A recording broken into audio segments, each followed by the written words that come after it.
quick announcement. I have partnered up with Ubisoft to provide you this content. So thank you, Ubisoft, for the opportunity to provide this content.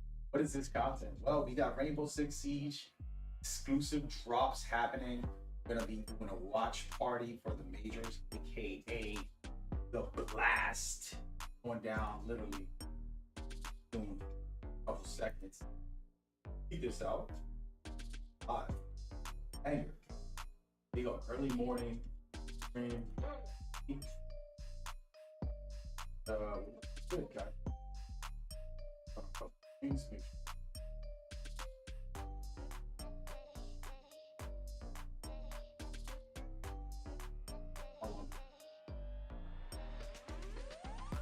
there it is. Constructs currently working towards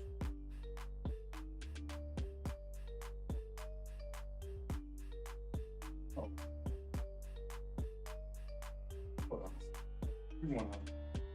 Before we get going,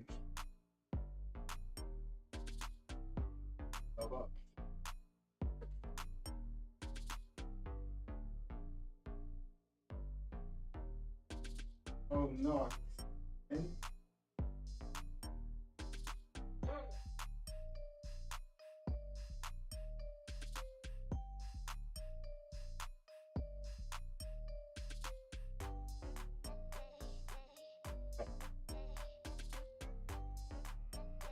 Anyways, apologies. Having technical checking on bitch.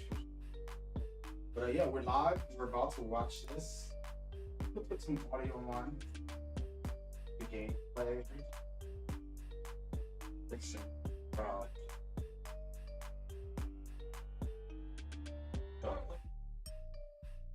They are firmly in a position to move on. Honestly, not just from this game, I think from this group stage as well. They've got their sights firmly set on phase 2 onwards. It's really, I don't think it'll be a contest for this group. W7M, you would imagine from here, should be able to get out rather comfortably because they look so good. 10 seconds to insertion. Yeah, been very impressive, but so right now you're watching have probably beaten that. Major. Sure, they finished third in Brazil, but third in Brazil is pretty damn good. I did say third in Brazil is probably better than all of the top teams in APAC. So, fortunately,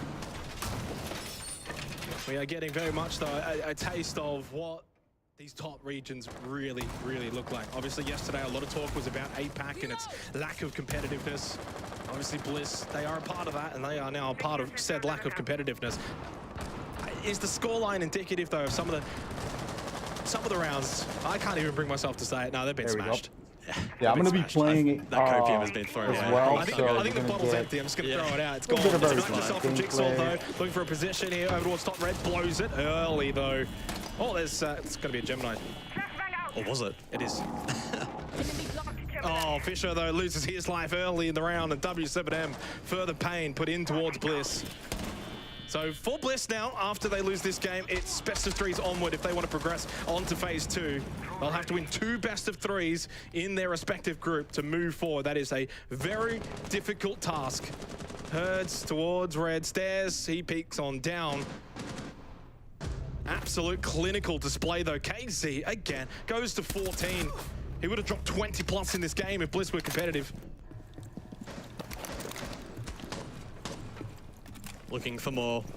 A 4v3 now for W7M. They'll get control in through Whiskey, headed by JV92. Closet still being held, but Sage low on HP, so that'll be a tricky swing to make. He goes for it anyway, but doesn't land the shots now. A 2v4, Oda, Brendo exchanging some jewels. Oda forced back though, and Brendo looking to flank.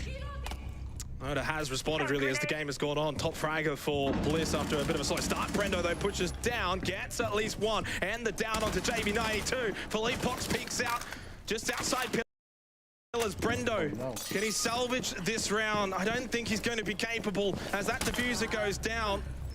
Never mind. Still a chance. Gets off of it. Over towards Freezer. Vulcan Canister blows up, and Brendo loses his life. It's all too easy for W7M. They put 7 on. Drop this forward in this side of the bracket.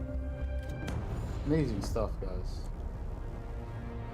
You guys have been watching me play this game on and off for the past couple years. I am not even close. You know, to these kids' levels. Pretty good, if you ask me.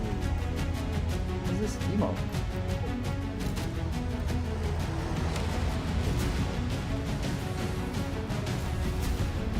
Pretty great stuff. We're gonna switch back and forth. So what I'm gonna do here, so they have a lot of stuff. I don't want to just watch the matches because I'm not sure what is, you know, allowed when it comes to sound or even visuals. So we're gonna pop in and out, check out the actual matches every time we do. We want to talk about it and discuss some things. I'll be playing in between these games and things like that because they have to prepare and so on. So you'll see me play on and off. You'll see me go back and forth watching when there is a match. And you're welcome to just hang out and enjoy the matches and learn something from them and hopefully learn something from me as I'm learning, and I can share what I learn as I go. And yeah, that's the main plan for today.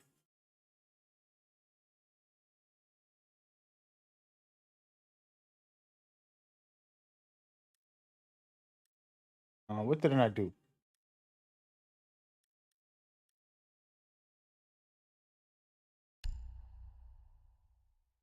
Yeah, so in 10 minutes the next match starts, so that's why I'm gonna be playing the game a little bit Hostiles regrouping. and then Secure the area. go from there. All right, so we got,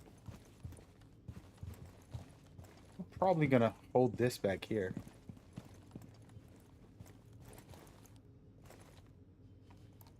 I'm gonna hold this right here. Again, I'm on New Jack for anybody watching. This isn't, you know, Mr. Best Ever. Let me pick this up. This isn't good.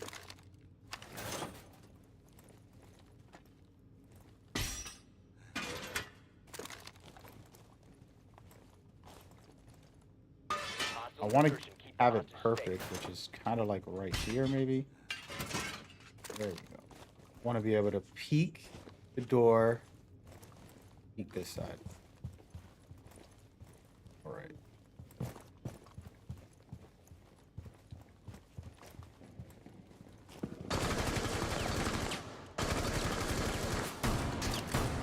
Left.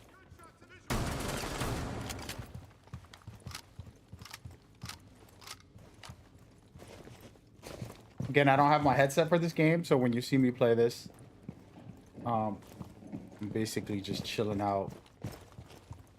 Hey, I can get the drops also.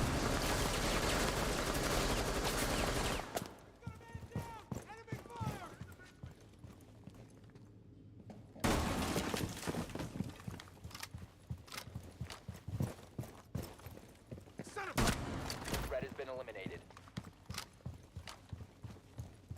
Reinforce the area. Hostiles regrouping. Get these walls somewhat prepped.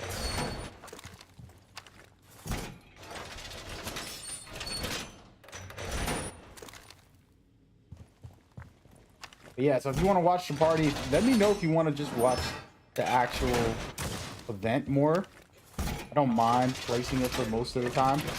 I'm not sure about the copyright strikes and issues with Twitch and all that. You know how that goes. So I have to be careful. Hopefully they don't catch me from behind here when I put this up.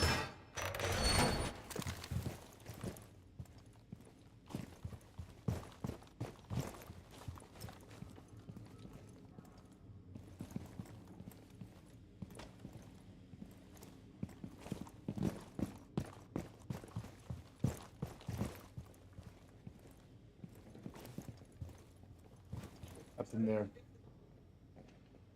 Looking good.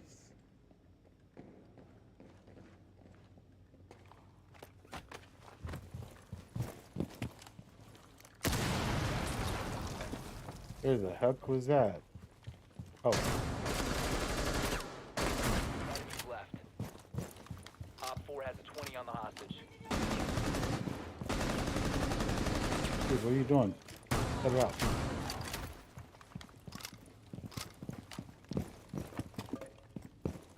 Some interviews happening right now. It's gonna be a while before the next match. I pretty much want to just display the matches as we go.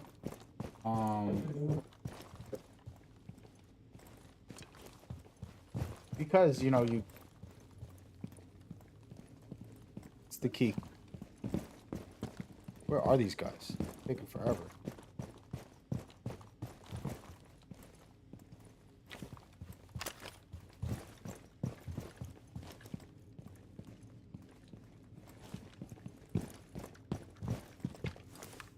I'm gonna go ahead get in on here. It's funny, the interviews, some of these guys are just not used to being on a microphone or in front of a camera. And just hearing them talk is always good.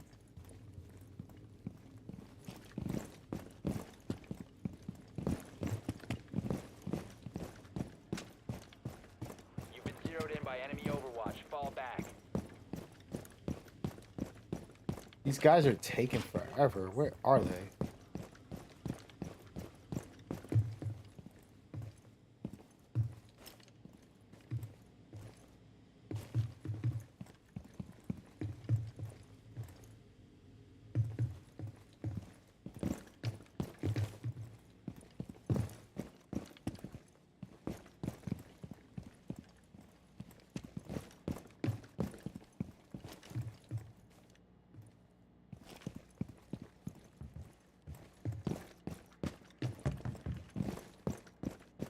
Let me go back down. So I'm listening to the interviews. The dude's in Portuguese and he's speaking in Portuguese a little bit.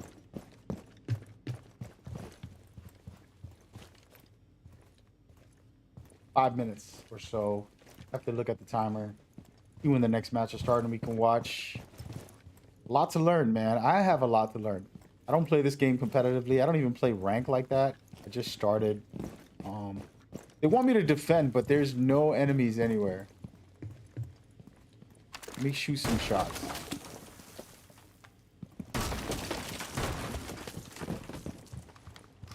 Speaking of that, didn't a guy come from the top of the ceiling somewhere? Oh, he broke this. That's what it was. Take it easy there, buddy. Please don't shoot me while I'm doing this. Thank you. Yeah, these guys are not coming.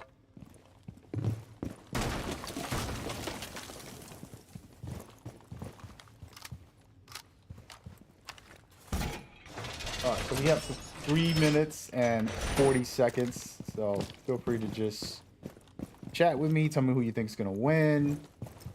Teach me some tricks along the way. It's a humble stream right now.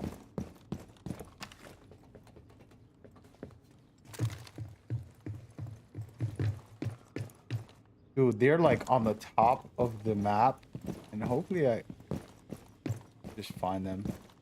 Finish this off as quick as possible.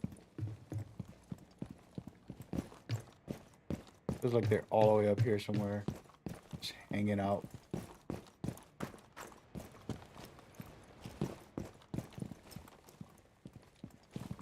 Maybe not.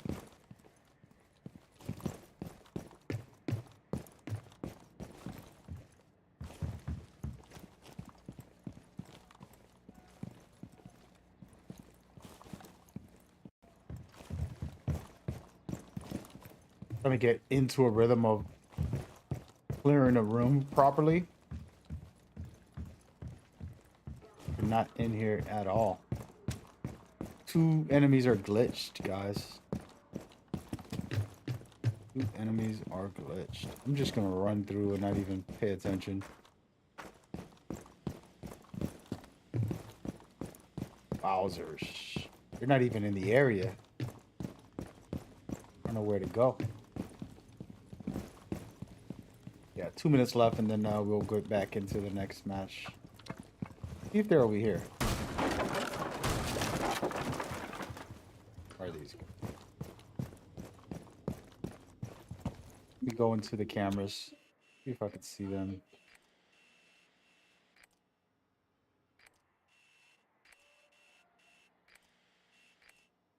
You gotta be glitched outside or something.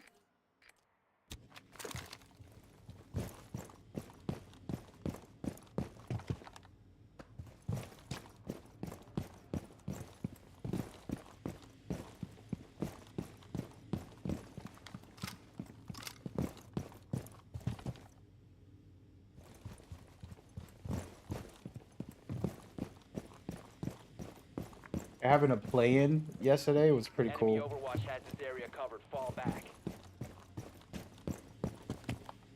Man, that's just crazy. I've never had this glitch happen before.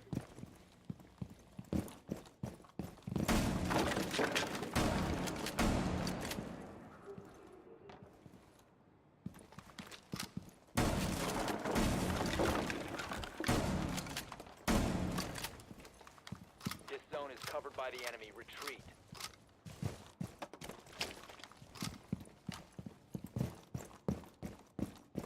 All right, 60 seconds. You've been zeroed in by enemy Overwatch. Fall back.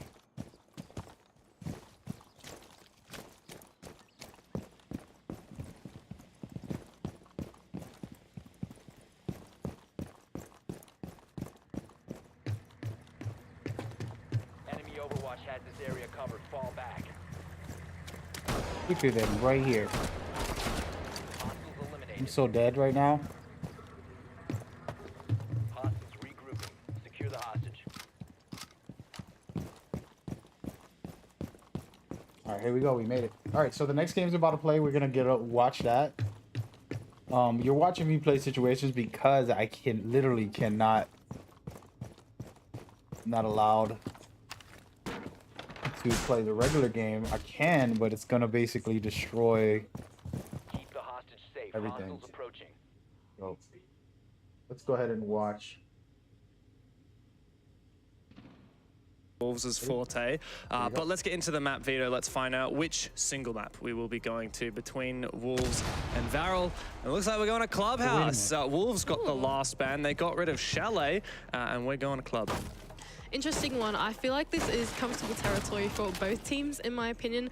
I think that for Varel, I feel like, yeah, they've definitely played it historically, but I haven't can't got hear the this most game, so if they're incredible breaking results something, I on can't this even map. see. So a bit of an asterisk there for me, but of course that's only what we can see on air.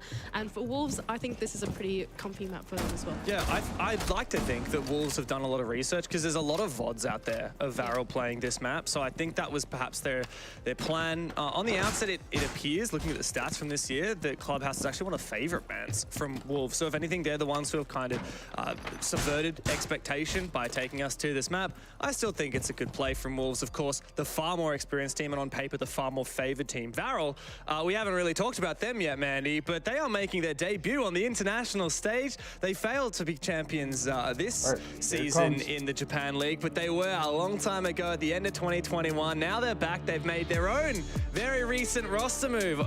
Okamesh just joining this team 46 days ago, and now they play at their very first major. They're going up against the highly esteemed Wolves on Clubhouse. Yeah, and just to add a bit of fuel to the fire, Varel actually knocked out CAG to be here at this major, if you keep that in mind. For y'all at home watching the major, you've probably heard of CAG. They're the one and only Japanese team to be at these international events in the last couple of years, and one of 3 in total across the entire history of Rainbow Six. And so all y'all's at home globally, you've probably heard of these guys, but Varel are the new guys on the block. They knocked them out in the last chance qualifier, and now they're ready to prove themselves here on the international stage. And Varel, oh my God, the way that they play, it's so exciting, it's so fiery. These guys pull out the craziest stuff that you just don't see every day. Maybe you do in the Japan League, because that, I tell you what, those matches are just something else. These Japanese teams, their fiery play styles, it's super exciting. If you thought CAG were crazy, welcome to Varel. I am expecting a lot of crazy shenanigans, your Glaz, your Blitz, your Sens. That's what I want to see from these guys. That's exactly right. If y'all have never watched Japanese Siege, Welcome to Barrel. It is a great introduction into the region because these guys play such a personalized playstyle like none other. They really have some great ideas off the back of their two IGLs, Kala and Okamesh. They really double up together as the captain and IGL to pull on all these great ideas, whether it's something really early in the round or mid-round adaptations. They really know how to change up the pace, and I think you'd be very surprised, even as a viewer looking on the top down, to see what kind of things they can pull off. And on the flip side for Wolves, this is a team that is highly esteemed. In the last year alone, they made it to every single major. Charlotte at the top 12, and then top 8 performances in both Berlin and Jönköping. So these guys are very familiar with playing on the main stage. And then their 2022 season culminated with a phenomenal top 6 finish at the 6 Invitational. So Wolves have really just been on the up and up in the last 12 months. Of course, there's an asterisk because of what happened just after SI in February. As you said, bit of roster drama going on, a couple of changes in the staff, a couple of changes in the players themselves, and now Deadshot is making his debut. This is his first major. We'll see what the Swiss talent can bring to this French team. Yeah, and we've really enjoyed watching Wolves so far. Post their roster change, P4 has really moved within that primary IGL role. It's no longer Rise, who is that big captain figure now. P4 has been learning to call every single round, bringing along his own ideas, trying to lead the team in that way. And I think it's brought Wolves a lot of success to be here at the Copenhagen Major. We're getting into the game. Let's see what they're doing. All right, so this is I don't know what they're saying in chat because I don't speak Japanese, but Okamesh is getting something in there.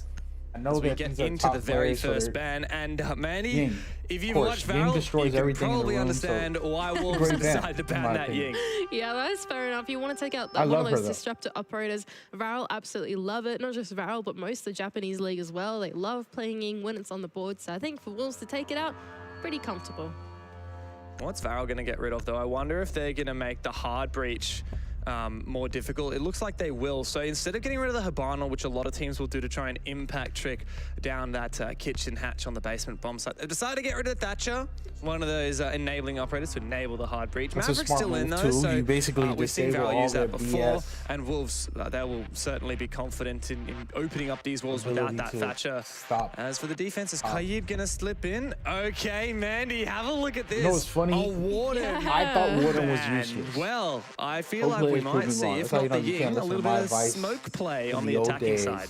I actually really like this. By taking out Warden, it means that all of a sudden, like you said, smokes become reliable within your attacks. And so bringing things along like the Glaz, Sens, Capital, which is all operators definitely within the pool of Varel on the attack. They would love to utilize that. And by having Warden off the board, it enables so many different kinds of executes to their toolbox. And as we get into this map, it's the first time these two teams have ever encountered each other in the server in an official match. Both teams have played a huge number of official matches this year with the new roster, so both teams having made roster changes in the last 50 days. Wolves have played 24 official maps, Varel have played 19. So these guys have played a hell of a lot of Siege so far this year in the lead up to the major. And most of those matches have been streamed as well, so there's VODs available for counter-stratting from their opponent. Yeah, certainly very interesting with the format of this last chance qualifier. If you don't make it through stage 1, it means you've got to play a whole lot of other games to actually secure your spot at the major. And while we're all entertained back at home, it's certainly going to tire out the teams playing week to week. But here we are in this first major matchup for these two teams. We're going to be starting out down in the basement for Wolves. But look at what Varel are bringing along already. We've got the Monty pick for Okayu, and it's supplemented by, of course, Rento on the line and Kawa with the Ash license to try and get it in onto the map nice and quick. Goyo, old legend, that was great. I'm very excited. And this operator lineup from the attack. Now we have seen both the Valkyrie and the Azami let slip through that operated Vito, Mandy. Both super powerful defense ops. I'm sure that P4 will be able to use as the IGL for this team to make good calls, but Okamesh, he's on the front foot. He's getting very keen. And he has spotted Mowgli holding on to Blue, who gets the better of him. A very fiery start here from Varel, as they're not looking to waste any time whatsoever. Double kill for Kawa before the trade comes through. The final E1D rattles on out, but Deadshot has traded out the Lion himself. It's a 2-on-2. Man advantage even now. Varel dialing it back, problem solving. They have no more hard breach. Actually, they do. 2 on Archive use, so they can get some of these hatches open and try and crack down on this bomb site and make their way in. C4 prepped in the hands of Deadshot. Will it connect? It doesn't seem like he will, as he waits, lying inside of Church. Wolves so far playing a very disciplined game. This rush has panned out very swiftly. C4 comes out. That's a huge amount of damage onto both of the Japanese attackers. Out comes the fire. And this is perfect now for Deadshot. A triple kill in the opening round, and that diffuser cold. It's now up to DD, low HP, as he waits the 20 seconds for this fire to subside. Such a difficult crossfire he must enter into. And Deadshot is sitting safely behind the keeper barrier. In Church, out comes DD, the pre-fire, that gets him the kill, or the injure at least. Shinka now, with the pressure on his shoulders to clutch. He has information from his down teammate from some cameras. And DD must deliver now in the 1v2. Very. He's looked to isolate the first, and he's trying to get back towards the diffuser to secure the second. The pre-fire comes out. The diffuser picked up again, finished off the down player. Nice. 45 seconds now to play this game of cat and mouse. But it's Shinka, the clutch king. Can you really count him to lose this one? You certainly can't ever count out Shinka, but DD's got the read. He heard the spray. The pre-fire doesn't quite come out from DD. He still doesn't know it. And Shinka holds his nerve. It was a tight contest at the end of it, but Wolves come out just barely on top. Nice stuff from Wolves to retain their composure right at the end in the 2-on-2. They had the tools that they needed left on the site to shut out that Monty in tandem with DD right behind him. The fire and the flames, unfortunately, would take down the big shield player. No bullets needed, and it left DD in a pretty tough 1-on-2 that he almost clutched out, but Shinka, well, you can never count him out with the SMG-11. You certainly can't. Shinka is such a phenomenal support player for this roster. Funnily enough, it was Bibu who was the clutch king in the last chance qualifiers.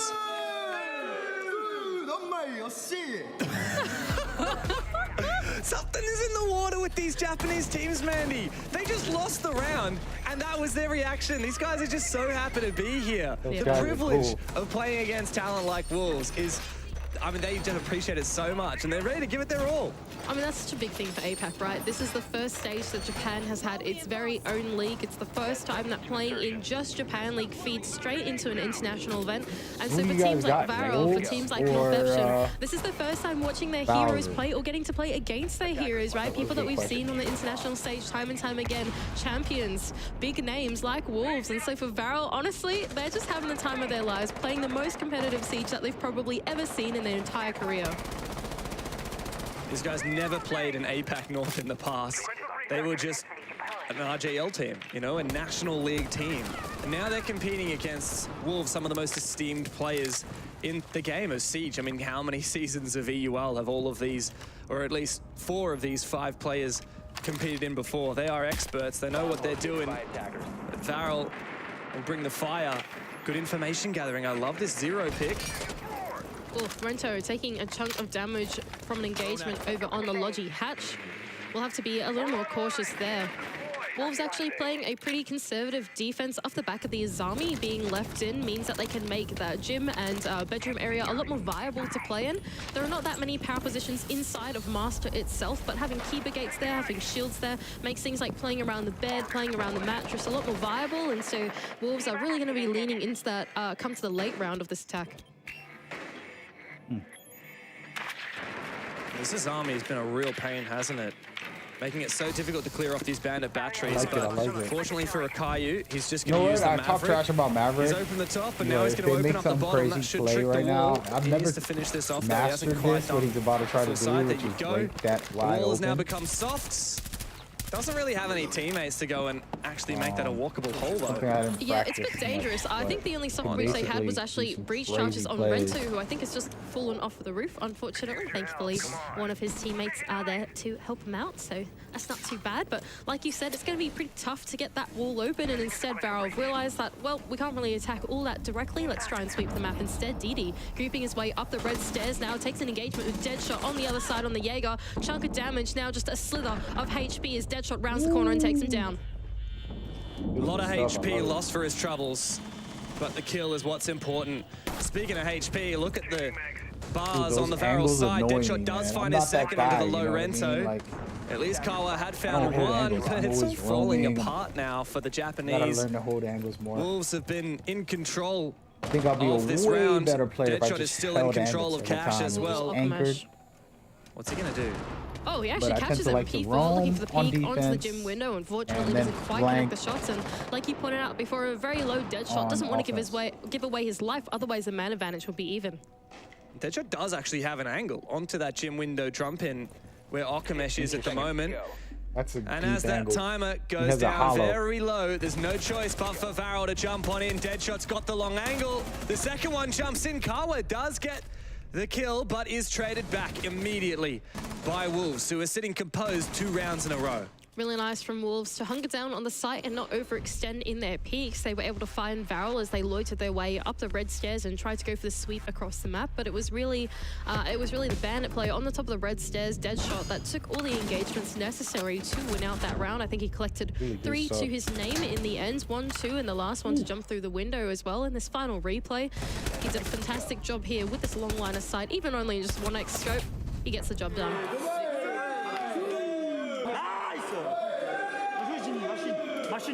That's so funny. You have the Wolves camps, but you can hear the Varel plays in the background. It's crazy, isn't it? Like Wolves, guys it's are just another cool, day in the man. office for them, right? Yeah. They're just so gonna chill. say They're it. like, all right, yeah, good round, like well those played. guys a lot. And Varel, they lose a round, and they're like, yeah, nice. I mean, if anything, you Come on, can't guys, you gotta love discredit it. their energy. And something I noticed really when we casted that NIP 6 Karma game, right? Like, 6 Karma was super energized, and NIP in particular, I think it was Pino. Yeah. We kept seeing his camera, and he just looked so upset. Yeah.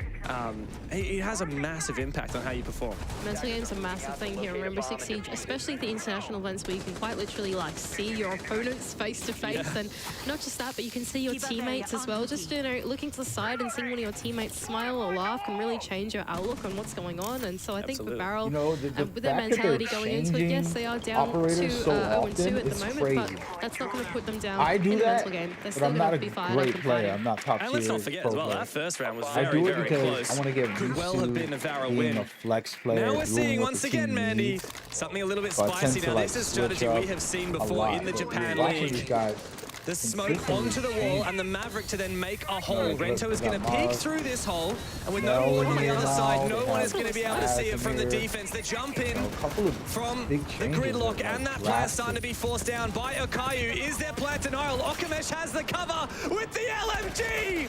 This is Japanese Rainbow Six at its best. Welcome, Wolves. You're in for a real treat here. It's now a 2 versus 4 for the French, but the cover is perfect here from Varel. Poor Mowgli with it all to do, and Okamesh closes the round. This is Japan. that's what we wanted to see out of Varel. Come on, guys, get fired up. Those guys are 4 cool. smokes in for a hop in, and like you said, the glass Maverick As long trick as they on have the a wall good to time, cover that man. plan Honestly, going down that should completely be your caught role Wolves model. off guard as they were able to play the objective and close out Have the a round. good time, you know? What matters. What a treat. It always Rush's is replays such a real good. privilege to see rushes like that. Okamesh had actually snuck his way down below, and he came up the red stairs to I gotta find be the able to hit final more one shots like too. those.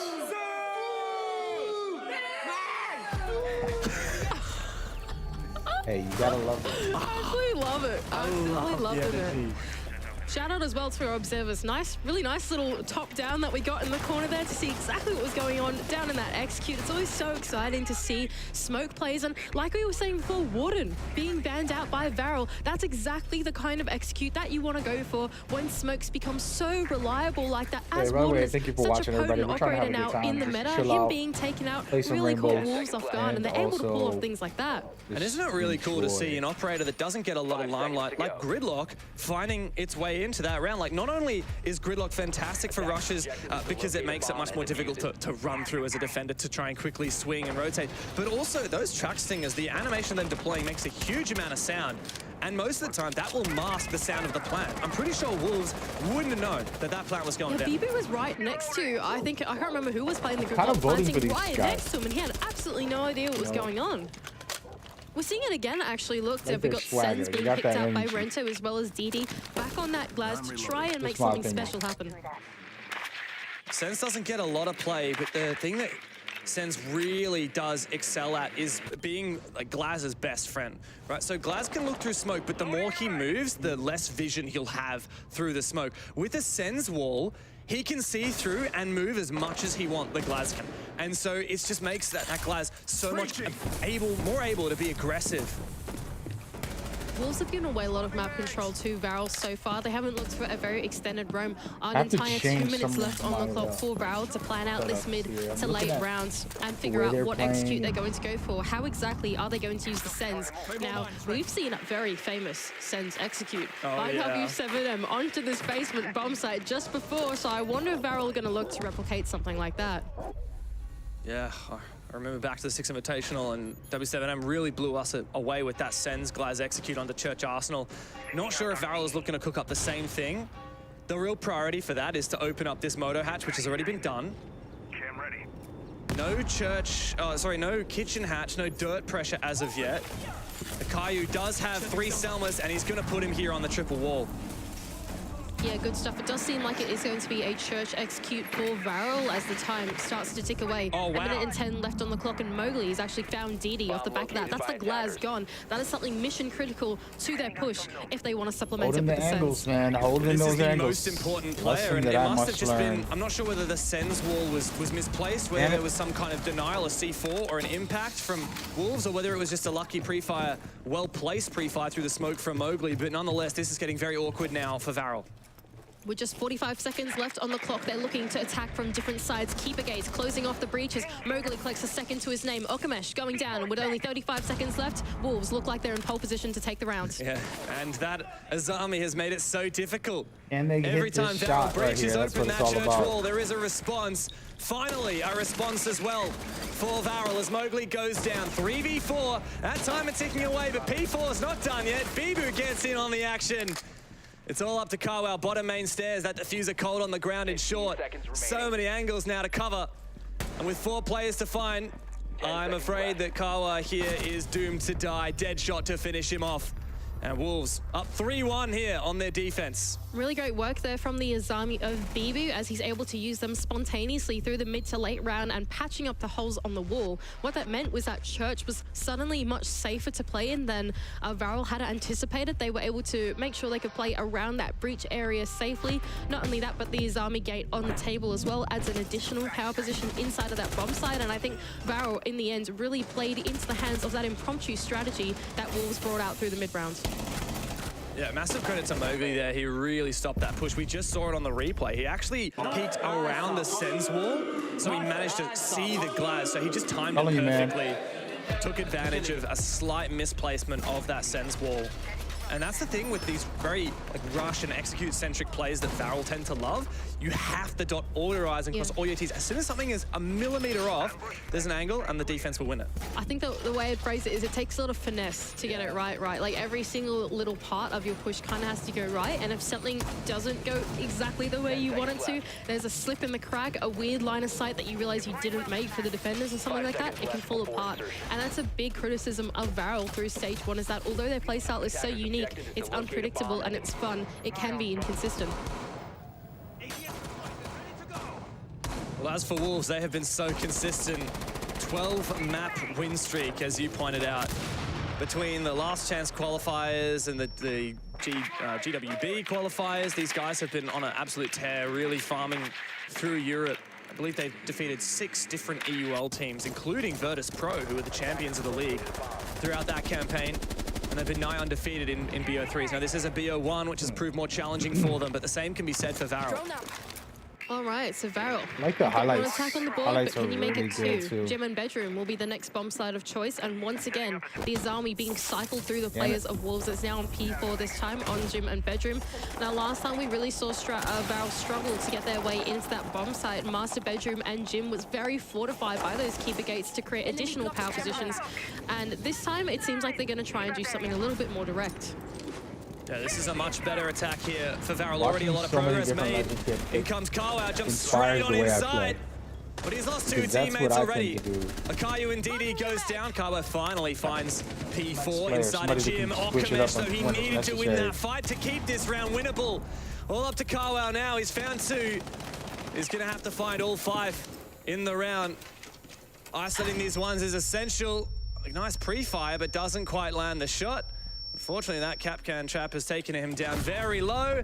And Mowgli to finish him off. It seems like we're saying this man's name every single round. And he's leading Wolves to a seemingly dominant half. Yeah, Mowgli was like, that's my Capcan trap. I'm finishing the job. It didn't kill him. And he sweeps around the corner and takes down Kawa. Not a bad idea from Varel. Change up the pace, try and go for something a little bit more direct and a little bit more quick, opening up the breach and hitting the bomb site directly. But Wolves were ready for it. They were absolutely there to recollect themselves back on the site, to play the trade game. And in the end, it was a pretty heavy man advantage to them as they retain their composure and close out the round.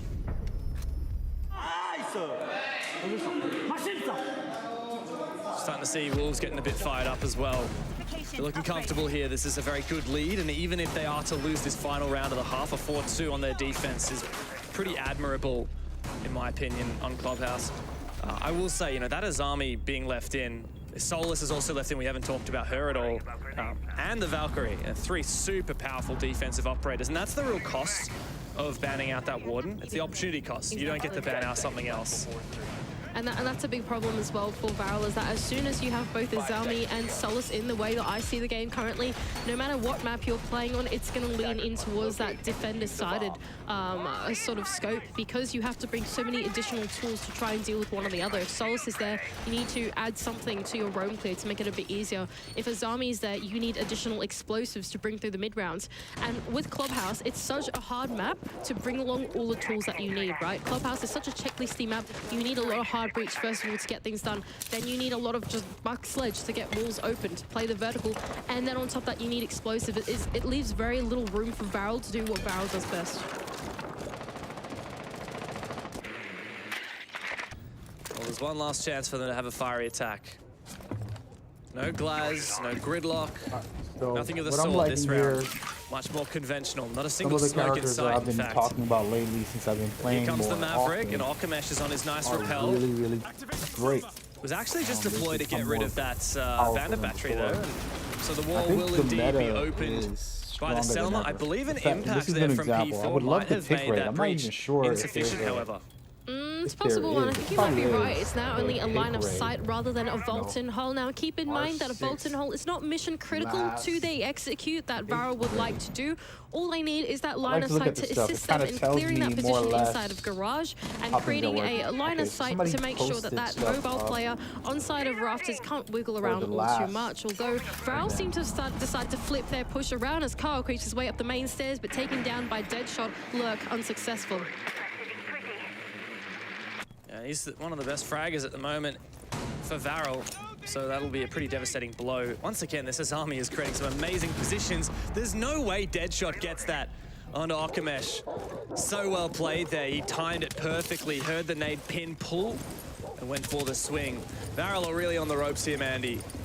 Yeah, this is a tough position for them to be in, and Mowgli's got so confident he's decided to play the server rack and actually peek this half breach that has been made by the attackers, knowing it is just a line of sight. He wants to protect his teammates inside of Garage. Now on a 3-on-5 with only 50 seconds left to go and not that much real estate on the map, it doesn't look too good for Varel, and Wolves look very comfortable to take the round. This Azami is just so devastating. But hang on, Rento's jumped on inside. Oh. Hasn't managed to take down this player on Rafters as of yet, though.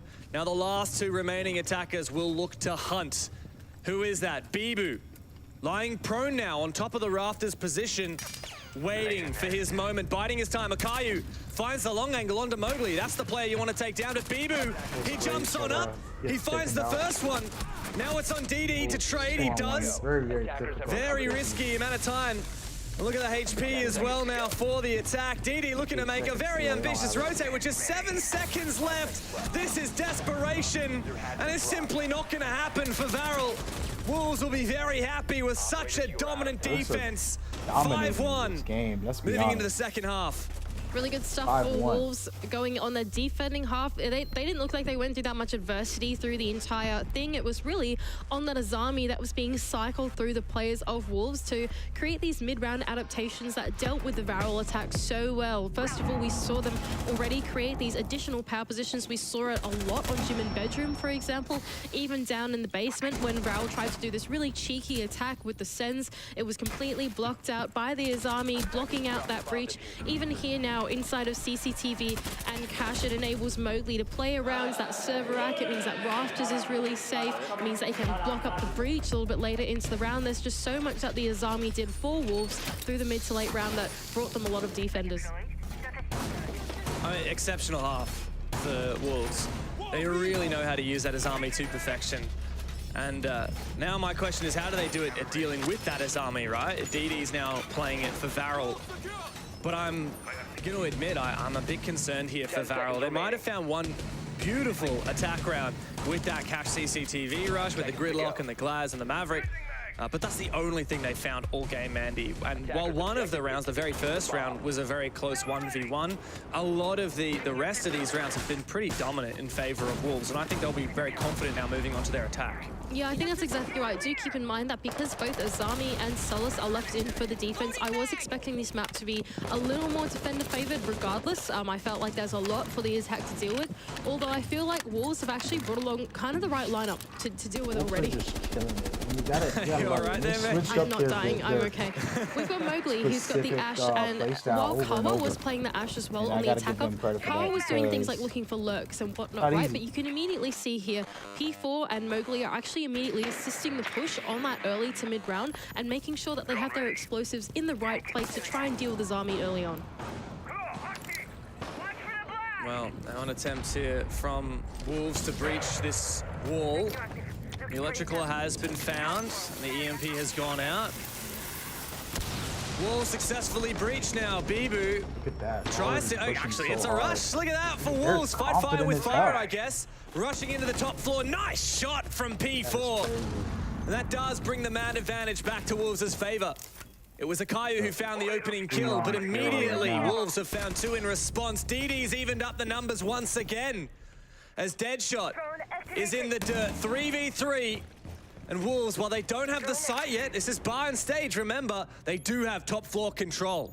A really great mini execute there onto that top floor has enabled them the control that they need on the vertical. No more denial can be made from the defenders unless they go for the retake. Wolves though with the info, yellow ping goes out, a grenade to be sent through, does sink a little bit of damage onto DD Man, but no kill. P4 can now use the vertical to his advantage, clearing out the entire bomb site, knowing that two of these Varel players are there on the retake. Off the back of that info may enable Wolves to go for an execute. What's critical here for Wolves is one of the big players they've taken out is Kawa on the Solus. If he was still alive, he could enable a very potent retake from Varel by seeing where that plant's going down. But instead now the rest of these Varel players are feeling a bit of pressure as the logic bomb goes out. Akayu hangs up his phone, but the drone may have spotted him there from inside the kitchen hallway. Shinka seems to have a clue about these positions, as well as they're trying to suss out whether there's a possibility for an execute. Yeah, dial it back. They don't want to rush themselves into this not knowing where that third defender is. One has actually started to retake up the top as well. Okamesh taking a chunk of damage. They have info on the player on the back of the site. Bibu does not want to go for the plant just yet. Sends out a flashbang. He's going to round the corner and can collect that kill nice and easy onto DD. Now with only 15 seconds left to go, has to go for an execute, but Okayu only on a sliver of HP. Oh, and he's found the one he needs. Can he get P4 as well? Shinka on the ground. P4 has to find this kill. Akayu doesn't need to peek, but he does anyway. And Varel, they got a second round on the board. Really good stuff there from Varel, especially Akayu in the last few seconds to recompose and take down the planter as he went for that kill onto his teammate.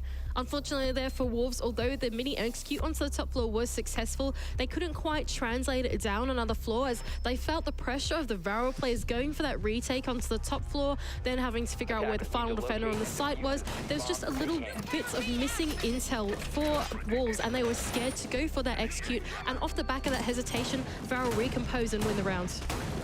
Bar is such a good site when it comes to retaking. Like, if you forfeit bomb site control, but you've got control all around the bomb site, like we saw from Varel, players in kitchen, player upstairs in con ready to drop the hatch, a player in lounge ready to rotate in.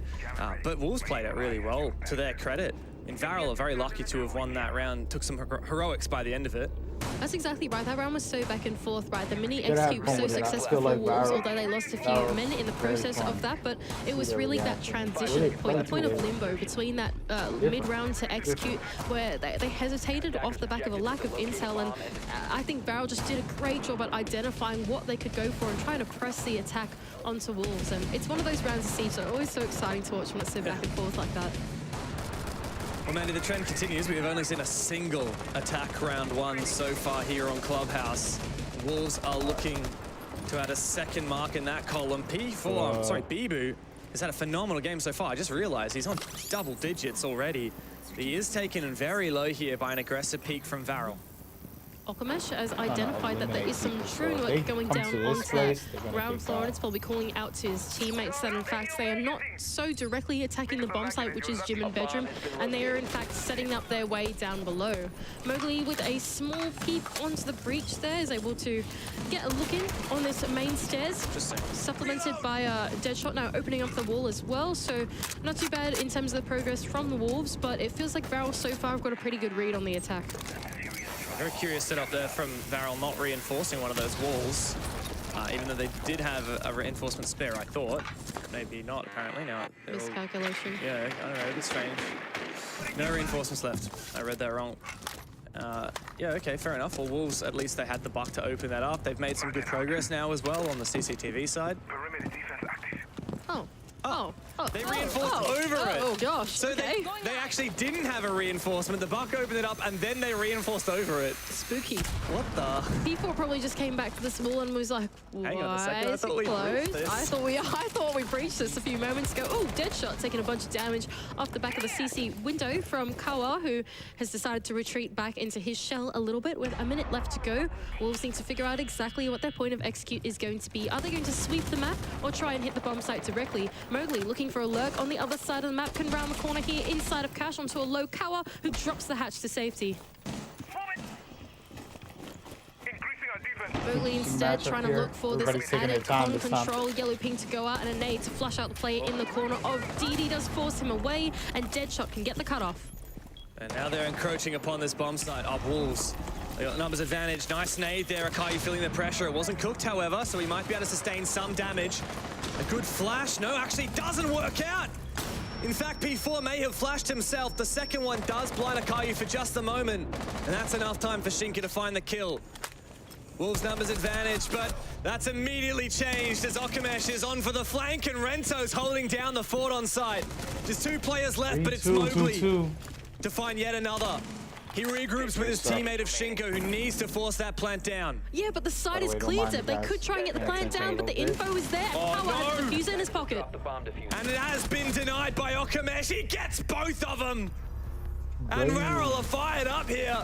Wolves Starting to did almost step it up. everything right, and yet Varel once again stole it away.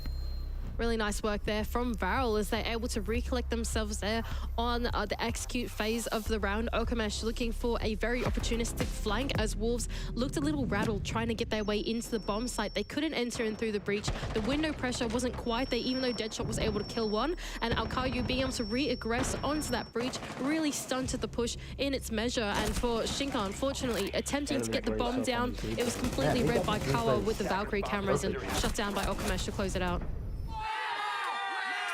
Look at the reaction. This is what I'm talking about. Literally the best. I wish I had half the energy of these Can't make players. that up. Have my energy. I think I'm gonna need like 10 more coffees to get my even energy. slightly on I'm sending Okimesh's it level. to you. Oh, Wow. that's so cool. I mean, it continues to amaze me how teams that are 10 seconds left. on their debut, like there's no doubt about it, like they are outnumbered, outgunned coming 5 into this seconds left tournament. before insertion. And yet, even at they were at a 5-1 deficit, even then, it's still got this level of energy, this level of motivation. I don't care if they're losing.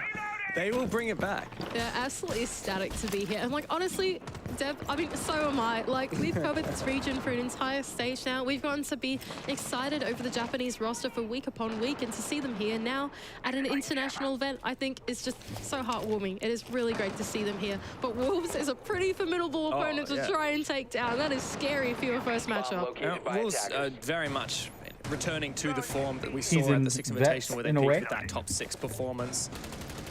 Obviously, it was a struggle. You know, when you lose Rise, you lose. Matches are good. I like the commentary today, by the way. That's why I'm a little more quiet. The I don't know, the well chemistry spoken, of they have a good team, energy. like, especially bringing on, trying to onboard Deadshot in a short amount of time. But I mean, they're really on form now, right? I was just going to say that. I think to Deadshot's credit, 9-5 scoreline right now has been really impactful through the server. I think we've really felt him being super active and engaged in all the gunfights that are necessary. I think, honestly, like, I feel like this is an upgrade for Wolves. I think they look really comfortable with Deadshot, and I think P4's really come into his own as the IGL of the roster. Yeah, and, you know, just to round out the squad, obviously Mowgli's had a few massive rounds, especially on the defense, where Vara looked like they might have had a successful rush. And just look at the scoreline, you'll see how impactful Bibu has been. He's got the 2.0 KD, and he's playing Thermi right now. Yeah. Incredible stuff so far from Wolves as they start to amount their attack onto the basement. Not a whole lot of roam presence from the side of Varel has enabled them to take this ground floor with ease, set up their flank drones as they might need them. They have all the hard breach that they might need with 2 exothermic charges and all the Hibana pellets of the world on P4 to open up the bomb site as they so wish. Not only that, but Deadshot with the IQ in hand is actually going to be able to see Kawa's Black Eyes this time around, so not going to be as scared of, well, them knowing exactly where the plan is going down this time. It's one thing to know where those cameras are, but it's another thing to actually get into a position to shoot them, because often when you are in a position to be able to take out one of those cameras, that is going to land, that is going to trick. Yeah, there you go. Just threw that claw out early enough. Yeah, what's the hard breach situation? Still a lot of Hibana X-Karos left, but I think the concern here for the Wolves is time. Yeah, that's exactly right. Not only do they have the, oh wow, another set of impacts as well. Barrel doing an excellent job right now on the defense to play this kitchen hatch minigame and stopping them from making this push happen. And time is the enemy of Wolves. Yes, there are still 12 X-Karos for P4, but does he really have time to get all 12 of them down? No, he doesn't. But Mowgli taking out Alchemash can help their cause. That was a massive mistake for Alchemash, but fortunately for Varel, the time is the enemy for Wolves as they must collapse now. They find another pick. Shinka is straight on in. He needs to find this kill on the player at the bar. And now he has the ability to plan. It's a 1v2 for Rakayu with Bibu to cover, and he does it perfectly. That's crazy. Wolf just clutch. This guy is just farming. They are doing so well, Wolves, even in the dire situations of the kitchen hatch not quite being open. Although the plans don't quite come into form, they're able to pull something out of the hat. It's not their only point of entry into the bomb site. They had this backup plan. They had Mowgli, who managed to find the control inside of Blue. Off the back of that, they're able to make their way in from inside of Moto and instead choose to collapse onto that church side of the bomb site instead. It's great. A mid to late round spontaneous adaptation closed out the round for them and put them on match point against Varel. Now the tactical timeout for Varel has been called. Really, they've left it quite late, but I don't blame them. I didn't want to disrupt their momentum when they was having some success on that defensive side. With this from Bibu, it was just massive. Every now and then, a player just has a huge game. And today it's Bibu. He's been the kind of silent killer. I mean, there haven't been a lot of moments where I've been shouting his name, and yet you look at the scoreboard, he's got 12 kills to 5 deaths, and that round would have simply been Varel's if it wasn't for Bibu. That's exactly right. Bibu able to play the refrag game onto Mowgli, who was able to get that blue control initially, really enabled that push to come through. As soon as you have blue control, you have so much enabled for you in both a kitchen push or a church push, right? You can get your line of sight into both bomb sites. You can take gun engagements there really easily, and having 2 or 3 players go down there and be able to take that engagement with Shinka coming in with the diffuser as well was really what enabled them to get that down. And an experienced player like Bibu is exactly the person that you want to enable that push. Bibu is highly, highly experienced and actually one of the oldest players at the event as well, the 8th oldest. He's been in real good form ever since Wolves struggled in the EUL this stage. They went to the last chance qualifiers, and I mean, he was just on fire. 5 clutches, again, the most of anyone in that tournament. Up on some of And he's had a lot of clutch moments this game as well. That's what I love. One thing that's interesting, just looking at kills, everyone on Varel is between 5 and 8 kills, so very much tied. On the flip side of Wolves, you've got Bibu leading the way with 4 times as many kills as the lowest player of the team in P4, and I think it's a bit of a reflection of, I guess, more typical role structure on Wolves. It feels like P4 is doing the majority of his work while he's on his drones. And then you have Bibu is really leading the way in the fragging, whereas for Varel it's much more of a shared situation. Yeah, it's really interesting as well. Not only that, but Bibu and P4 are the 2 big leadership figures of the team as well. Although P4 is the primary IGL, Bibu does do a lot of calling himself as one of the more experienced players, and is really good at finding these opportunistic moments. And you just know that with Bibu injecting himself in pushes like that, that it's really gonna help his team around him. Now, Deadshot has found a lurk inside of Strip Club and is able to collect the first pick of this round onto Renzo, potentially the final round of the series. It's a big opener. And a big play to lose early in the dock. I mean, no heals late rounds. Its utility is utterly useless. Didn't even find a kill with the 1.5. This roam, though, is still at large for Varel. But Wolves have done... Oh, no! They've done such a good job here. Okamesh is caught out. DD as well. It's all fallen to pieces for Varel. 2 players left. Up against 5 from Wolves. The onslaught will surely begin shortly, and Kawa has been caught out on his rotation as well. All to do now for Akayu, and he can't even find anything. Wolves close it with a flawless round. Is that it? And what did seem to be a bit of a close game ended in quite handily a fashion for the Wolves. A big game for them, and with that, we'll go to a quick break.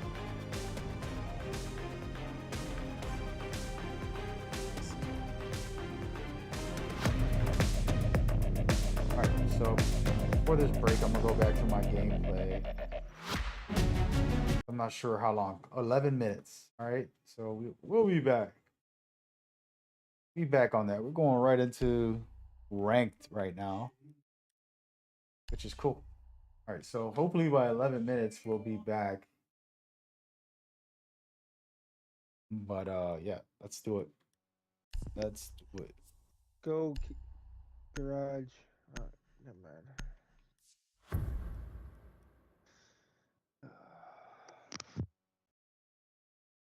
Guys on the mic, I can't hear me because I have my mic muted.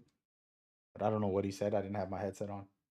But yeah, so we're watching everything except in between. They're running ads and so on. So you know how that goes.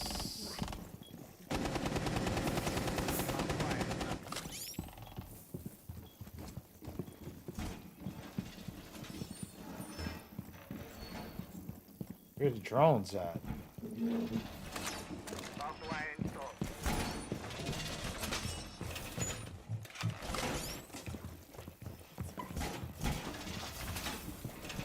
Op 4 has located a bomb. Be ready for assault. 10 seconds left. 5 seconds left. Bomb located by Op 4.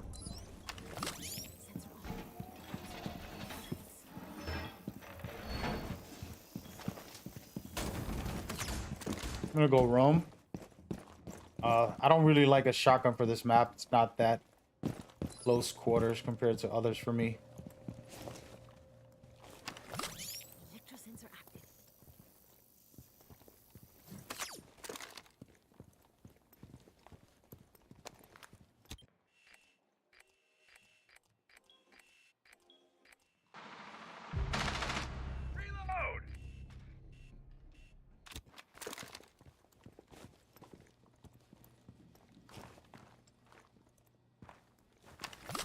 Sensor off.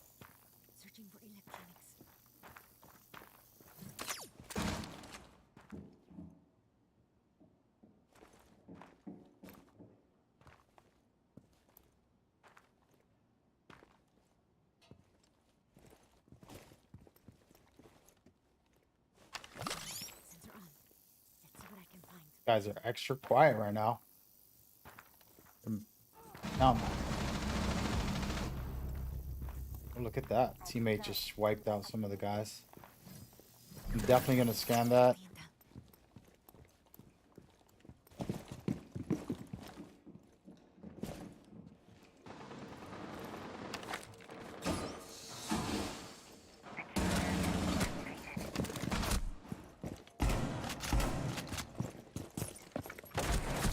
Damn it! I got greedy. I was trying to force it. Hey, just hold your positions, guys. We got this game. 2-4. We keep the bomb safe. We're fine. Don't risk it. I just jumped outside for no reason. Cover me, reloading.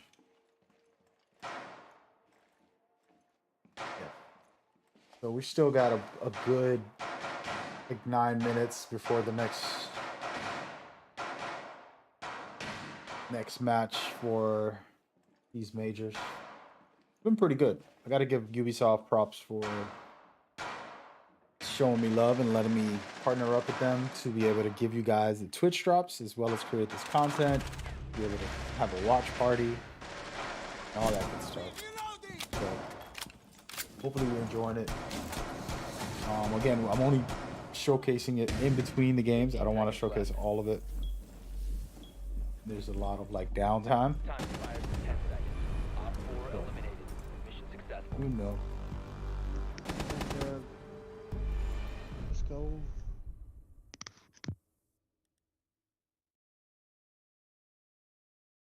A lot of downtime. Can't wait to pick this girl. My next match, I'm going to be playing her a lot. My teammates are going to hate me because I'm just going to experiment dropping her abilities everywhere. I've never used her. Because I'm me. So it's going to be your first time. Loving it.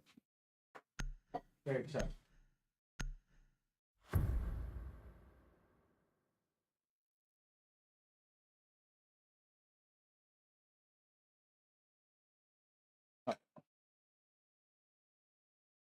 A lot of time left before the next match, so kick back, enjoy, play with me, as well as Protect the bombs.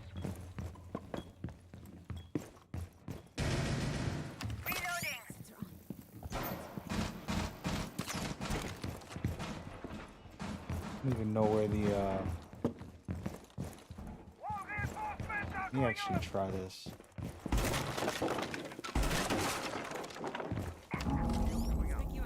Looking for intel.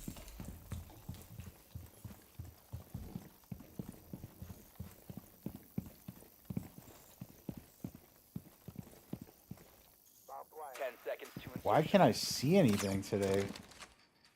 Usually I'm catching all the drones. I don't know if they're not using their drones or is yeah, they didn't use your drones. Curious, where are they? Barbed wire going up.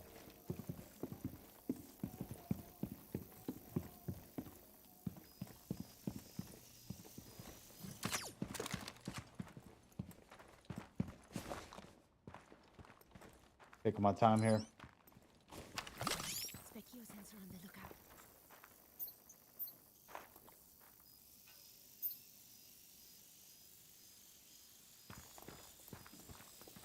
Hey, Vision, you have 2 drones on you. Juice. They're pulling up on you right there in front of you in the hallway.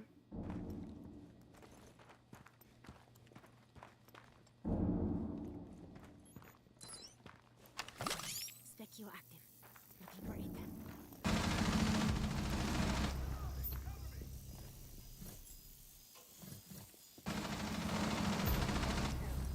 Tourist train.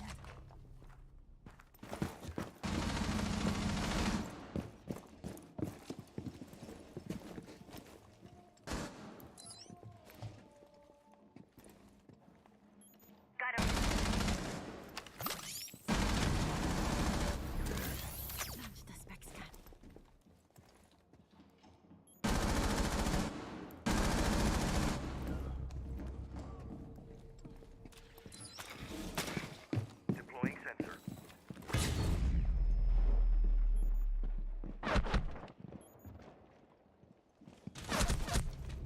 Oh, so stupid of me.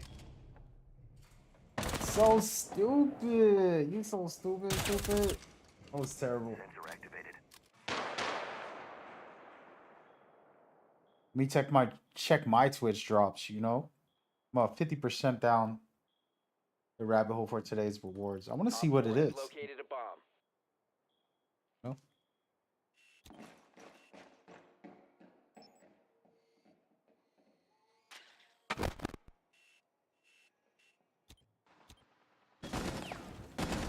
The operator reports. Damn. This rook out here. 3-on-1. I mean, Nomads. All friendlies were eliminated. Mission failure. Cali. Woo. Quick scope. Going down, man. Props to these guys. Crushed it. Garage.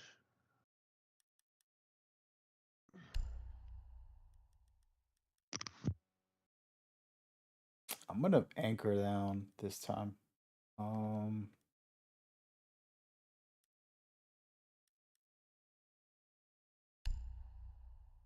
Just gonna support the team here. Stay.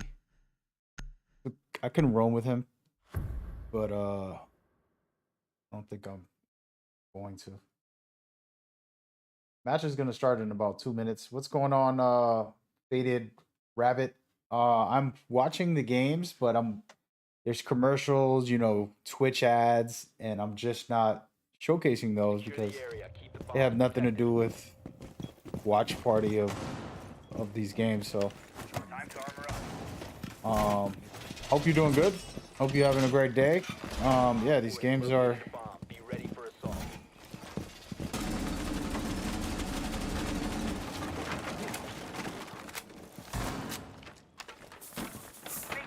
about to start up again. Wolves are winning big right now, but you never know. You never know. 5 seconds and counting. He's on. Located a bomb. Oh my goodness. I'm sorry about that. Wrong button.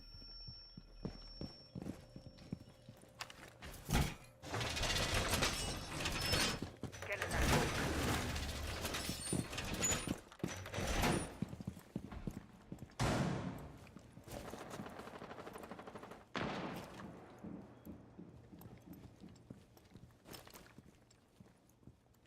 We got about 2 minutes before the next match starts. For sure, man. You ready to watch these games? Wolves are going crazy right now. I ain't gonna lie. You're watching me play right now, but matches are gonna start in a second. Moving mag.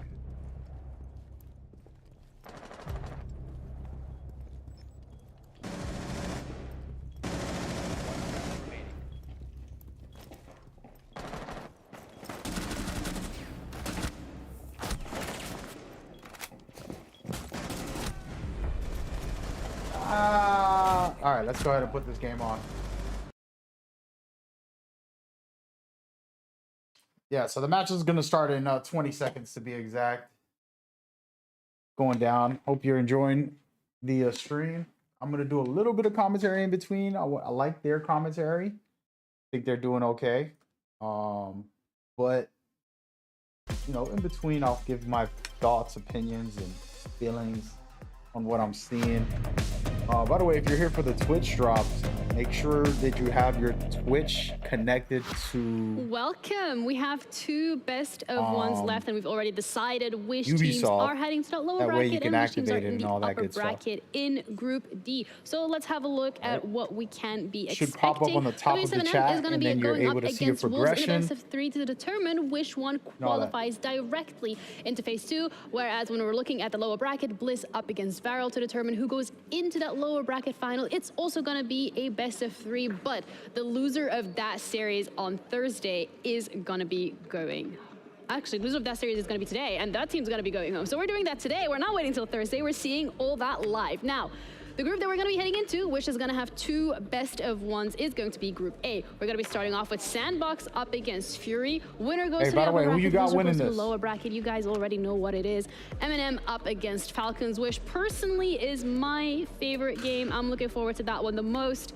But you know what? We have casters as well that can chime in and let us know which game they're looking forward to the most. I know this is going to be Sandbox up against Fury, but guys, do you have a favorite game for today? Oh, you go first. This one, because we're casting it, Ginny. I'm gonna say wow. Why exactly else the same would we be thing. here right now? I'm gonna say exactly the same thing. They're all winners. I thought the match was going to audience start. at home. Is that the line? They had a timer, but it's just yeah, for the them to viewers at talk home and are the stuff. viewers The at home match are is the going to real start winners. soon. Oh, but because they get to watch all the stage. Yeah, that's a good point, what's guys. up. So take it away, Half. I'm just here to learn, man. I'm actually very much. watching just to learn. I'm That's how not a fans think. Will not change. consistent player. At least So- for now. Not yet. Yes, we have 2 teams going up against one another, both from the APAC region, and one of them is going to be knocked down a bit. Being able to just have a little bit of APAC. It's been a rough one so far. Obviously today, 2 APAC teams have bumped their way down into the fight. One of them will be going home. Here, at least we get to keep an APAC team in the upper bracket. Yeah. We get to have a fight, and it's Fury versus Sandbox. A year ago, this would have been the fun story of APAC North versus APAC South. Now, obviously with the change up in regions, SEA versus South Korea. But still, as I said, as a whole region, APAC have not had a great ride. Can we get a bit of a heated performance here from 2 teams that have been on the majors over the past year? Yeah, that's it, right? Like, we want to see APAC do Wow, my as teammates well, because there's just always, like, flying. you know, people looking down at them and seeing, like, okay, well, I mean, this should be a good matchup. But some of these teams really have some good bites in them. And Sandbox, for example, has been one of those teams that has been able to, well, basically surprise so every right now here, and I'm then. going So with I'm Fury. kind of hoping I've to see seen that here Fury as well. in other events, As they're and going I up thought they against were Fury. great. A team that had a very long road to get here. Sandbox, I never actually. heard They of got them. 5th So in the what do y'all C think? League. Is Then they Sandbox had to any go good through is the the open question. qualifier playoffs, managed to get first in there, Who knows? and then they became I've never first seen inside them play. of the last chance qualifiers. So that's compared where to my Sandbox, head who is just at. got second in the Korean League and managed to just go through like that. It's always that sort of breakdown of go through like that. Well, where we're going to go through for now to see who keeps progressing. Obviously, we have our map veto that we can break down. We've had a couple of interesting maps today, and, well, we'll go back to a little bit of yesterday's energy. Oregon back on the boards here after in the clubhouse and perpetually finding ourselves in one of the 2. I mean, it's one of those default maps for best of ones, right? Like, it is even playing ground. Everybody knows how to play Clubhouse or how to play Oregon. Those maps have been in for such a long time, and if you start looking at the way that these 2 teams have played it, Fury played it 4 times over their qualification run to get over here. Sandbox only 2, but they played significantly lower amounts of matches, so both these teams really do appreciate a good Oregon every now and then. I'm curious to see how this one comes together as well. Obviously, as you said, it's something where Fury have been able to find some success there. They took it against Elevate, the other team from the region that we've sort of seen over the past 2 days. The team that went down and out, unfortunately, yesterday. One of the first 2 teams to fall. The other being a team from Korea, from the Korean League. And they also played on this map against the team that we have right now, but it was a 7-1 victory when Sandbox played against La Vega, and it was an 8-7 firefight when Fury were able to take it against Elevate. So, if we're gonna go by that sort of primary, secondary, tertiary comparison of how good can they be at this map, I've kind of feeling Sandbox on paper here. I just have to give a quick Sandbox shout out to supposedly on paper are better, but They're very cool. I've heard of it's Fury been a a while lot. since we've and had I've any new seen ones. them. and I've they're never very heard of nice. Sandbox. We have had the same ones. And that's just me. I don't really pay. I'm not hardcore. Since we had the original previous observer in the game, like the second safety cam, 5 years ago. But they've changed. I really liked it. But first, the bans, the Flores to be removed. It's kind of a basic to see on the map, like Oregon. Often shields, especially down in the basement, are going to be very difficult to get rid of. If there is no Flores, suddenly you have to go back to, you know, the good old days of sending down an S-Charge or a Zofia burst, or maybe even a grenade around the corner. You cannot just drive in a drone anymore to do the job. In terms of these removals as well, Dollis locked out here by Sandbox. You're limiting a good team with a good shield. Monty is trouble in the right hands. Yes. And yeah, Oregon isn't the most sort of let's simplified see who map they're banning for here. pushes for Monty. You've got a couple of quick hop-ins that you can try and take the pressure onto Blue. Wham, Is obviously one of the bam, most obvious ones. Or montage, maybe okay. the take around Armory Stairs, Very but different. still, if you're not wanting to play You can tell, against the like, game you know, style, I play on these low rank Trying to make modes it and a this Squirtle. weekend. I haven't played I mean, ranked it in a used to long bring their time, so when I masks. got in, I'm not sure if they've copper. brought them. I don't know if You know, went to bronze, unbranded, and Yeah, sorry, unbranded monsters. unbranded Like, monsters people brand random Blue stuff fit in your bucket. instead of what these guys are doing. You know, very key. Either way, the little mascots are there, and as we get underway, of course, it's going to be Let's look at on their that picks, basement. actually. Laundry. Knock, which is one of my Is going to favorites. be Ying, brought another out one of now. my favorites. It's quite difficult to actually deal with Not it really on an the ass attack. back. Sometimes you see the Twitch to Love come out. smoke. It now has been 6-picked or repicked by Maffy, but we don't know Mirror. if it's going to be sticking. And Warden is the guy that I've Seems to be never the really case, got and that into. means that those mirror I've windows tried him, might and I'm like, actually be he's quite kind of useless. problematic later on. I want to mean, try him look Look out at the hard breach. again. There's also no hard breach at all. Seeing that Sure, he's but there's so other things on that highly lineup, and you picked. can point how interesting that defense is going to be. right now. Oh, there was almost a chance. Oh, we still have MV Taylor with a quick zip. No kit behind it, but Might be for a big tower take. that's it. You're looking at a hole in that big sort of stand a bit of control. MV Taylor's already maybe eyeing it up here. Good Boy wants to try and potentially hunt the player around on Dorms, who's slipping their way towards Demic and Mephi. On the far end, they can always take Freezer. They have plenty of time to try and pull this defense back. They're just going to sort of bait out some of these drones, bait out some of this attention and sort of say, look at me. Oh no, they're looking at you. The first is off the board, and you now lose your Lion. It's very painful considering there's always quite a lot of utility you can get out of that, especially if you can follow up instantly. On a bit of information, Zenfi Taylor now sneaking around on the side of green. 9-9 seems to be aware of the fact that someone was out there, but he doesn't quite know that he already passed all the way towards the kitchen. Pings is still coming out onto the previous doorway. I'm not sure if that's by default cam or anything like that. Must almost be. C4 comes out. MV Taylor's going to be able to find one as it was about to be double teamed. Doesn't know about the second person coming down though from the main room. Actually does. Maffy shuts him down. Mephi saved his life. They sort of got that last second call there. They held on and hoped that there would be swings round. The early rip of the C4, sure, that's sort of the statement of mode, by going, the we know way. you're there. But On the my attempt commentary, at I the hope you push don't mind behind that. it, the swing and the chance. Unless you want me to do full commentary, you're I gonna mean, have whether to. they thought that there was a little bit less of the You know, Korean they side than need they that. expected. Fury come off worse The for watch wear party, after getting not that early pick. And now, a minute 30, you're looking at no more smoke. You're looking at one of those big holes towards the chance of the plant. 2 C4s still in pocket, but they've lost a third of them. How are they going to see if they can try and structure the rest of this hold now? They thought it was a free pick to go on, or at least like they could get a trade. Expected the challenge to come down towards the stage, but instead, cover indeed properly in point. And now Sandbox, they have that man advantage. However, no E1Ds, as you mentioned before, to go on the backup. So the grenade, the information from the drones, from the Gemini, those need to be on point so they can try and isolate one more member onto the site. And they know where I9 is. He's going to be falling back into the side of the elbow. Now, there hasn't been any pressure put down since the start of the round by the side of Sandbox, which means he has the free opportunity to just rotate around up until this point. I9, they're closer and closer towards this wall, but they do not obviously have the pocket reinforced to get it locked in, so they got to try and deep dive on the shield. The drop comes and gets instantly locked out, but there's Mephi once again trying to find a bite back and putting us into this. The 2 versus 2 now is like Olis. They're able to swing around. I9 keeps the control of Blue.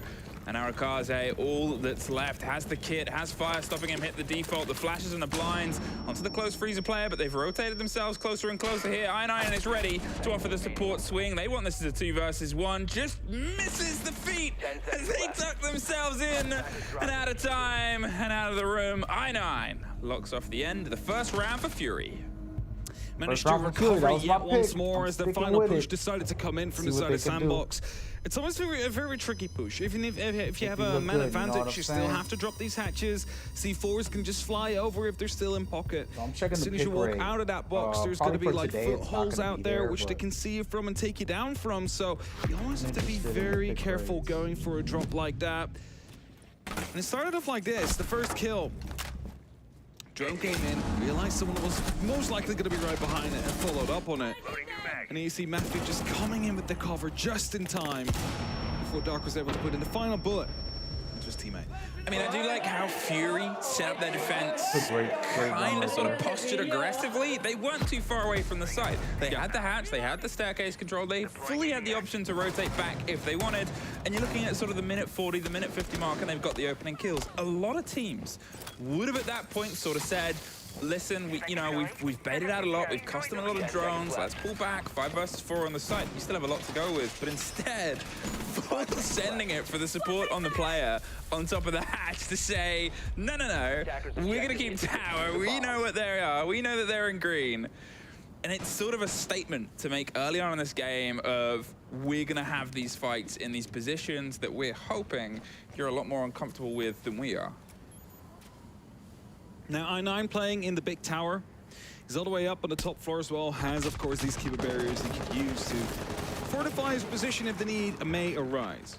With that, I mean, as soon as those windows start getting punched in, he's probably going to be tossing it onto the railing just to give himself a bit of extra support.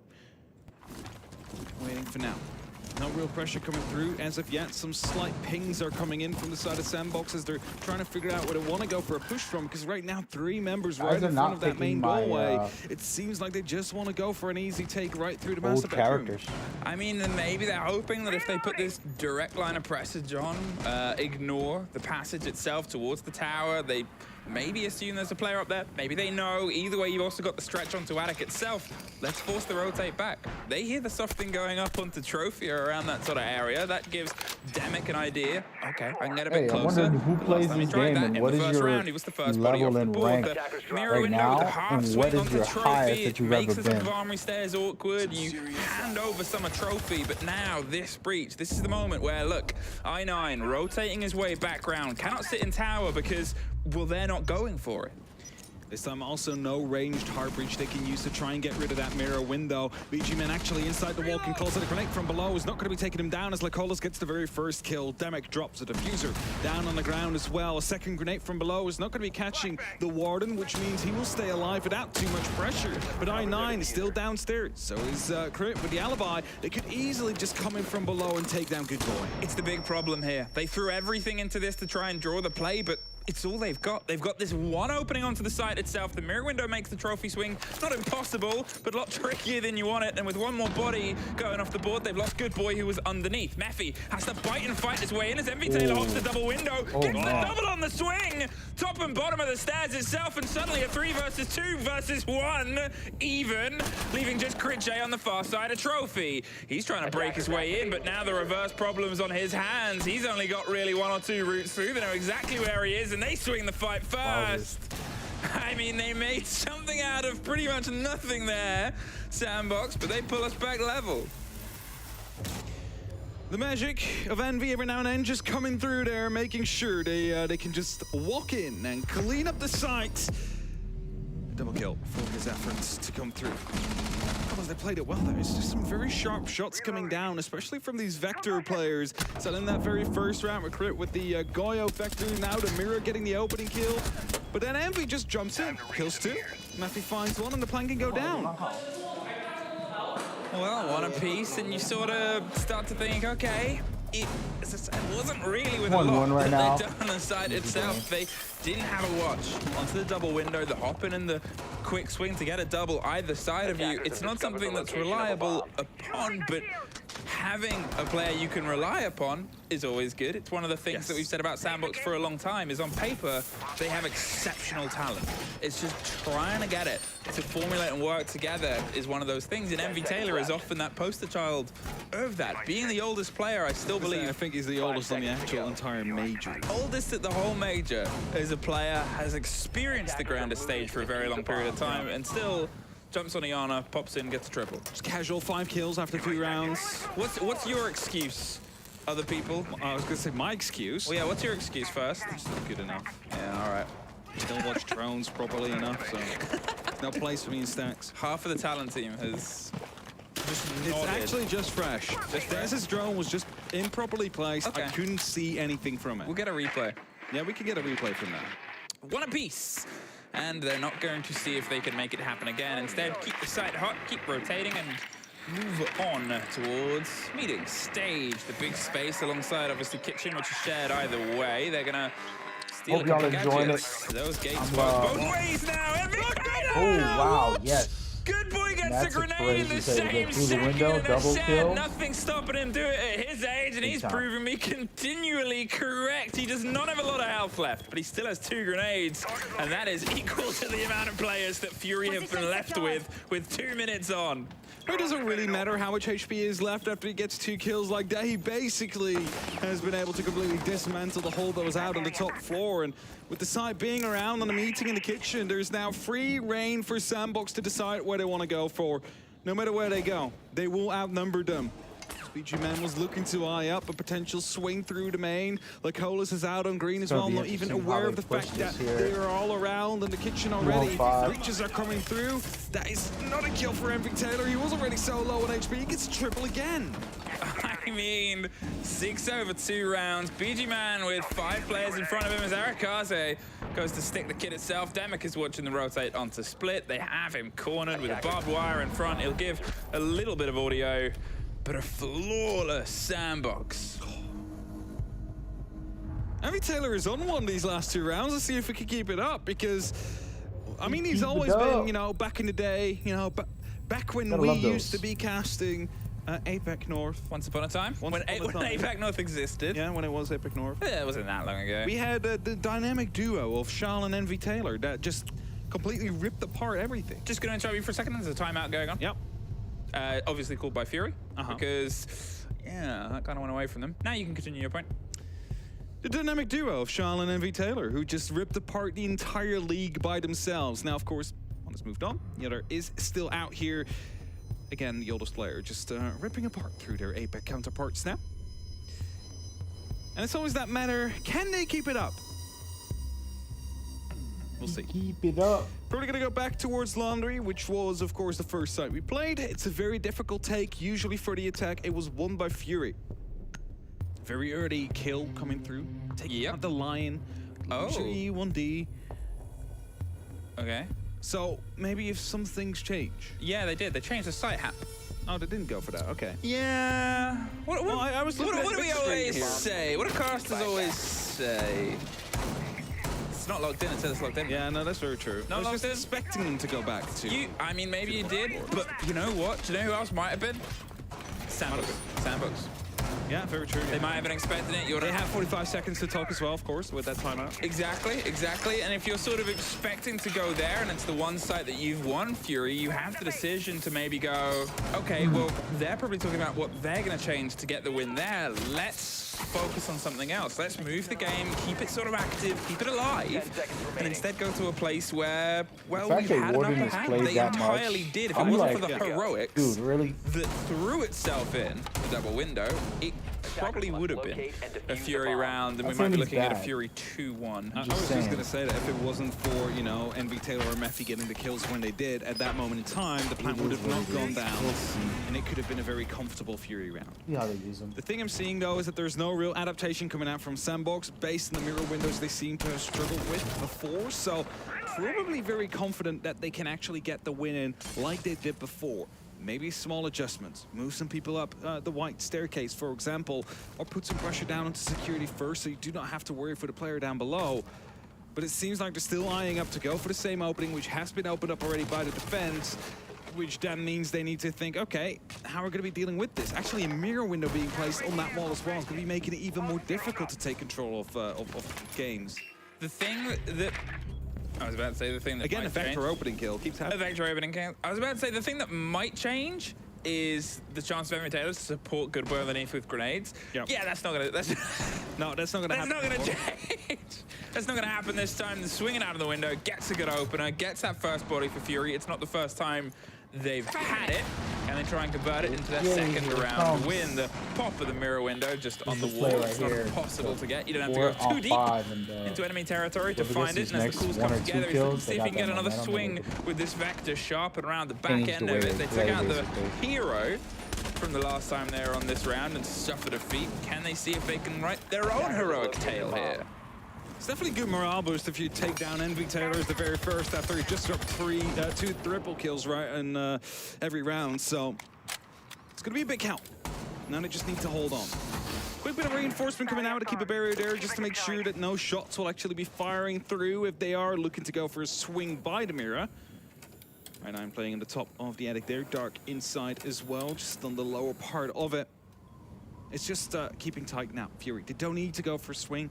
They have the man advantage. Time is in their favor. 55 seconds and counting down. It is Sandbox that need to make a move right here. So as far as Fury is concerned, they just sit in their spots and not move at all for the rest of the round. They've also played themselves closer towards the site itself. They obviously got that swing with the Vector early on, and here you can see Sandbox struggling with their decision on the route in. The calls come, the very quiet drop there. They're missing the player on the left. There's the swing onto the back end of a mirror window, but they get the pickup either way. I9 and Dark keeping the body advantage there, and the round itself. Sandbox hit a roadblock that was too tall for them to try and pass round. An early take led to success this time round, and we are back level with Laundry as an option to go to the other site that Fury have been able to take.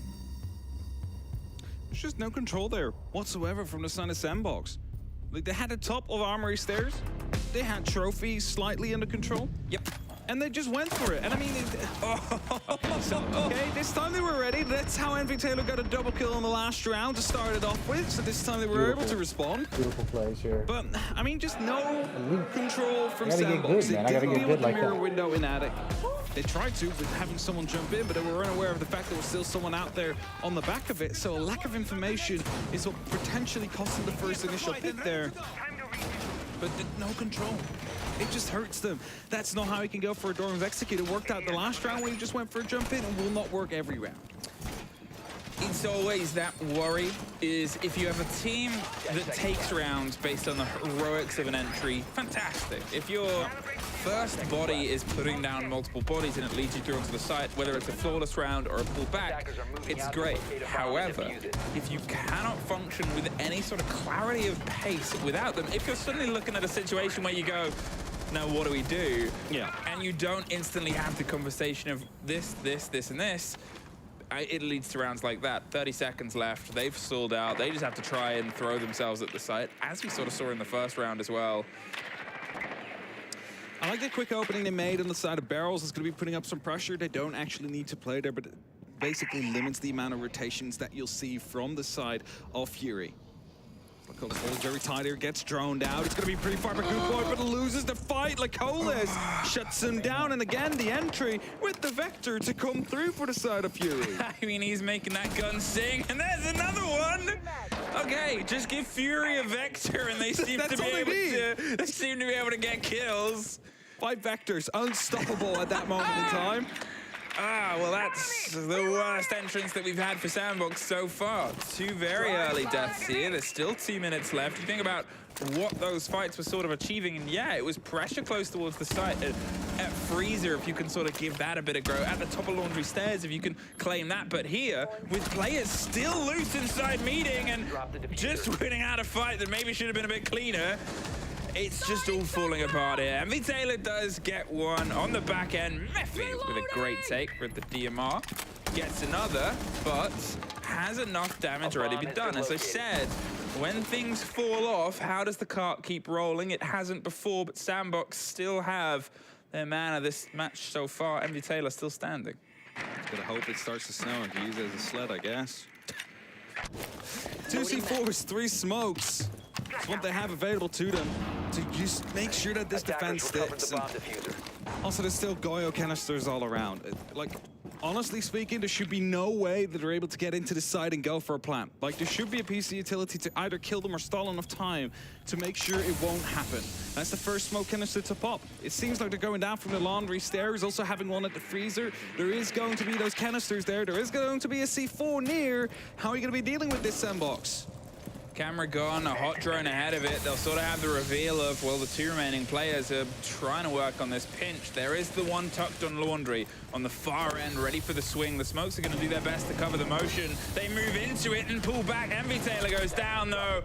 And Meffy isn't that far further behind. Fury pull ahead. Once again, they're able to get it on that site. Can they get themselves the 4-2? And try and get a double back, whether we go to stage or dining? Now, looking at it statistically over the past stage when these two teams played, attack was the better half for Sandbox, and defense was the better half for Still Fury. in the fight. You know, we saw the last game and This is the we're better getting half. dominated. I'd say. I think whoever wins this half, Fury, which for now seems like Fury is doing quite well on, is the ones that are going to be favored to win this best of one. But Fury's actually holding their own. They're still in the game. They'll have a chance somewhat. What? What? That was a So, we're going back towards the meeting, but we'll see the extension up towards the top 4. You see those big holes already being made, so laser gates, they are looking to hold it from up top. And it's logically so, because especially this kitchen part is going to be very difficult to take if you do not have that top 4 control. All the verticality is just going to be stopping you from walking through either the breach or the doorway, and that means we're more than likely going to be seeing, well, maybe even a meeting approach if they don't want to be dealing with that top floor. The Pulse is hoping to get a read on somebody hopping up onto the white van. They want to get them on the balcony, swing them around, and Demic is checking ahead. There's no vector. I mean, what are you doing here, Fury? If you don't have a vector, what do you have? Game over for them. You're giving yourself a disadvantage here because you're so good with vectors. Just a funny stat that keeps popping up. The otter plant, the most famous plant on this sort of site. It's something that you'll probably see most of the time. They'll open up attic, set one watching down across it, try and rotate down, and then open up meeting. You do that so you can ensure that the vertical above stage is clear, so people don't just get you through the soft. Really great people commentary, can't just play on the hatch itself. pointers, So, breakdowns as I said, on first step, certain get that open. Second step, secure down here and get this wall open. Waste the utility, put an Oster shield down, plant behind it, bish, bash, bush. You should have a round. Yeah, I do like to see if they put down the Oster shield a bit earlier, though. There has been no Oster placements yet onto the actual side, and both the walls already being breached. It's going to be putting the Oster in a bit of a vulnerable position, because as soon as you start placing it, your knees kind of stick out, which makes it quite easy to take down. A lot of the keeper barriers have been placed on the side, which is going to be making it, you know, quite difficult to dislocate the one member out here. A lot of explosives are going to have to be used to make sure you take that full control. Zami filled all the seats with as many fake sort of barriers as possible. They've made things a bit awkward. It's not impossible, but you suddenly have more routes, more pop-up positions for players to pop their heads up and try and put some bullets down at you. You've got to play against it. Whether you got the nades, whether you got the pressure, they also have the same huge amounts of explosion. The frag breaks onto the back. The PG Man with the wide swing takes the head off a good boy, locks off the player that had pushed all the way up green. We hear the Oster shield deploy! What? With green being open, they decided to waltz right through the door, take a body. I9 gets a lock in. BG Man's keeping support onto split itself. Mephi gets dropped on stage. And Fury bounce back from a 2-1 to a 4-2. How did Pose manage to walk all the way up green, unseen, find a kill onto player on the stage? That's beyond me. They tried to go for the Oster plant there, Sandbox weren't quite able to deal with the problem at hand, which was, of course, all those keeper barriers. And they start looking back at the current bans we're having. Floors has been removed. It makes it very difficult to get rid of all those. There's like 5 keeper barriers on the side. You need like 3-4 grenades to clear all of them, and they just did not have enough in pocket to try and deal with it here. And it's also saying, like, even if they manage to get the Oster shield down, there's going to be impact grenades, plenty of them, and a C4 down from below if they wanted to go for it. So what it looked like to me was Sandbox was trying to do the bare minimum to get that plan down. There was no basement control, there was no further attic control. So they could try and go for that plant, but then impacts would start flying through. If those somehow missed, a C4 from below would have done the job. The big problem there as well is you look at, as I said, that green player dying. They got themselves there quite aggressively, quite early, with very little cost in utility. Usually, it's a bit of a fight to get yourself just tucked into position. Good boy was in, there's ADSs around the corner, you got to swing, yada yada, but it wasn't. However, the wide swing to get a kill, they didn't account for it, and then suddenly they've got no one in that position. There's someone close to it that picks up the kill at the end, as we have a kill right at the beginning. Whoa, what happened? Sorry about the error, guys. More commercials. Thank you. Gotta be careful with these. I'm not even sure. I do believe those copyright strikes for commercials. That's why I told you guys I didn't want to display every second, kind of jump in and out. Hope y'all enjoyed it. I give feedback here and there, but I'm keeping it very low key for now. Yeah, should be good. There it goes. All right, we're back. Just didn't have enough on the back of it.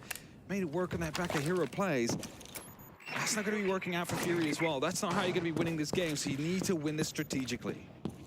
When you're in a man disadvantage, it sucks. It's not impossible, but it sucks. When you're in that disadvantage, there's a clash on the field. Oh, it feels a little bit worse. You've suddenly got to try and battle with technically an even amount of guns, but also somebody just making everything more awkward, more difficult for you. And as you've just said, no EMPs. So the things that need to be opened, well, they're not going to be the ones with electrics on them.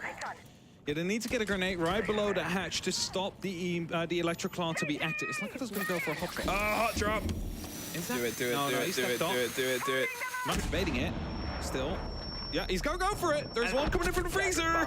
Oh, and there's one gone on the side itself. Eric Arce quick to react. The Vector strikes once again. Mephi blocks off one. Dark at least gets the mirror window. Hey, you know how I said a 5 versus 4 was bad with the clash? What about a 5 versus 1? Okay, so I'm, you know, I don't know everything in the world, but that seems pretty unwinnable to me. 5 versus 1, and now you have no gadgets. Where was that? Makes it even worse. At least there's an LMG in hand, you know, you don't need to reload if you manage to get some of these kills on the board, but it's a walking mirror window you're fighting against. This is going to be timeout. It's going to be a conversation. Obviously, they've already used their tactical timeout, so this is 40 seconds to sort of go, whoops. So, what they did here, I understand why they went for the push, Emmy, because they wanted to open up and then they realized, Electroclaw. We don't have EMPs. They never had EMPs. They needed to get grenades down there, but it was going to be very unlikely to work as well because you need to guess where it is. So they were like, let's just go for a Hail Mary push, right? Like, what else could they have done strategically? Not too much. And there's a flawless round is coming in for the side of Sandbox. And I'll be more than welcome for them after they've just suffered the 2-4 warm-up Second flawless, they've been able to get this map itself. After that, there was obviously the timeout, the previous one. And then we had the growth from Fury back into the game. There, as you said, it wasn't just so much that they lost the game in terms of the gunfights, but maybe in the selection, maybe in the fact that they didn't prepare for the play against the Kaito, or they hoped that they could strong-arm them out of position. I mean, either way, the lockdown, the continual use of vectors throughout this game makes my mirror main heart very happy. Used to be a mirror main. Very happy to see her return. Being a mirror main, since the sort of early days in terms of her addition to the game, however many decades ago that feels like now. And then how like 80% of the games since then I've cast professionally over like the past 5 years, she's been banned. It's nice to see a successful mirror vector. It might say a lot about us being mirror mains and not being banned so often. It's because it's not about our gun skill, but our knowledge. Yeah, that's it. We can architect the way through our sights. Don't need to get the gunfights. What's like a mirror? This is a riddle. What's like a mirror but on attack? Like a mirror is the best. No, I think you hinting at a Blackbeard here. That's what they're saying right now. Very vaguely hinting at a Blackbeard, yes. It's not anymore in the same state. It's not the 800 HP shield we once knew and not loved. No, yeah, it's a very different story there. Okay, that was a very weak connection, but I wanted to point towards the Blackbeard. First time we're seeing them across the games that we've cast, and maybe across all the rounds, but I haven't been able to watch everything so far. Either way, in the position that they're at, if you get that extra split second in a firefight against teams that sort of have guns like the Vector and they have those swing and accuracy, well, maybe just throw everything else out the water. The LMG swings their way through the Finker with the cover. Once on the door itself, Mephi does get a lockout, but they're trying to blind the cover as they go for the plant itself. Dropped. Harikaze with pick control. I9 with the Blackbeard locked down on the back end. A 2 versus 2 post-plant situation. Blackbeard, he's still holding onto the close window as Dark smashes themselves some cover. They've got to rotate their way up White Stairs. They've got the player elsewhere, and that smoke is going to be able to get them right in the fire. Upside down on the window. How do you approach this? 30 seconds versus a Blackbeard. They're trying to work out exactly where to go. They prep the jump out, go for the hit, draw the attention, but they're tucked in such a corner where you've got to go for a very wide run. The fight is above them. Oh, go on, Abby Taylor takes! There's going to be enough time for them to stop that diffuser from ticking down. And it's going to be 4-4. Good rush attempt coming through from the side of Fury, though. They had the plan. They executed it right away. They tanked the damage. All they needed to do, they were just ready for it on the side of Sandbox. Yes, the plant went down. And yes, if the Black Pit was able to just hold on for maybe 7 seconds longer or get that kill, most importantly. Not even 7. If it would have been the kill on the player out there in games, if Envy Taylor would have been shut down, it would have been the round.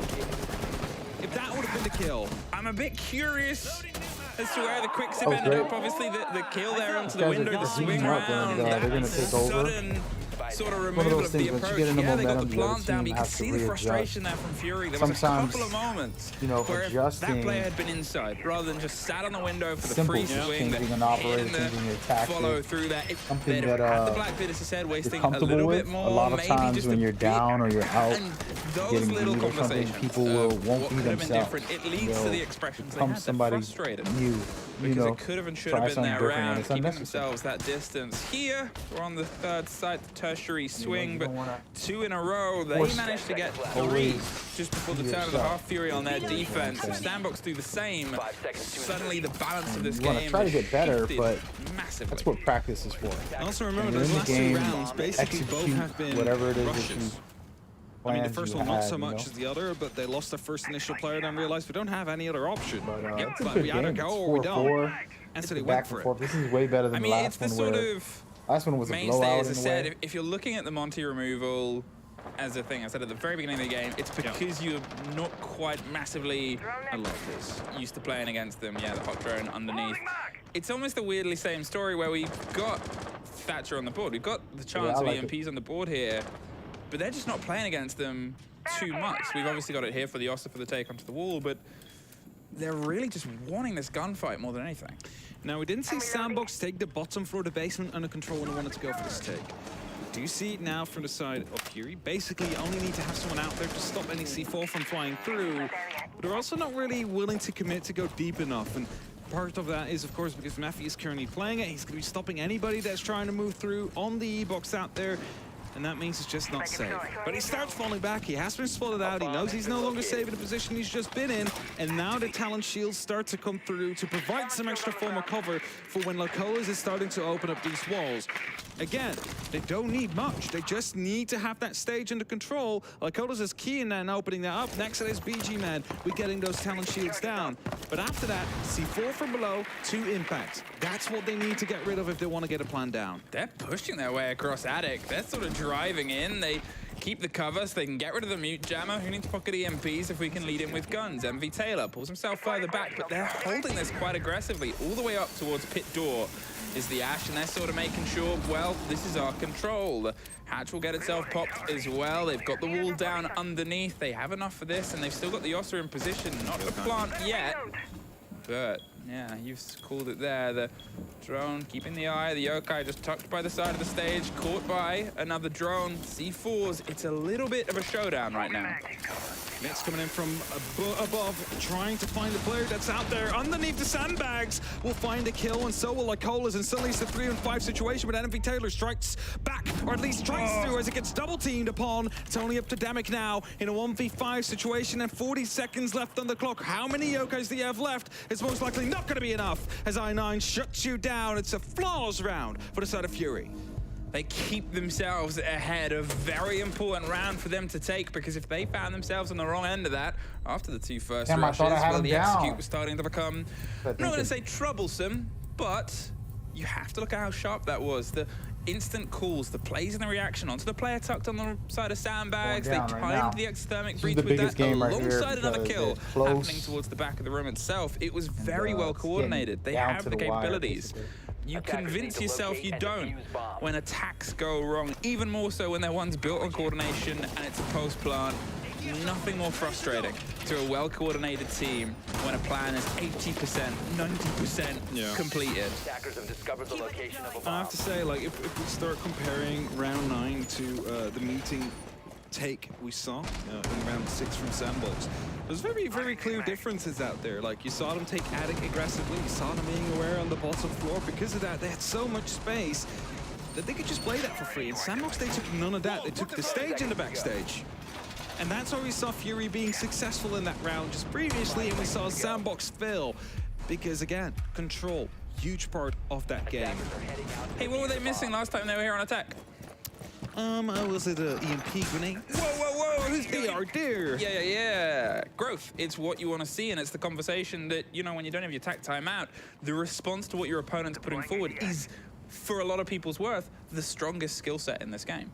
They have swapped off Hibana, though, to play with Heartbreach gadgets. So that means that there's limited room for error here. They can only open up 2 hatches instead of all 3, and a little bit more than that. So they need to be making sure that it's all safe. They can get that opened up, because if they miss out a roamer, they can fire at it right afterwards, or an explosive that comes around the corner.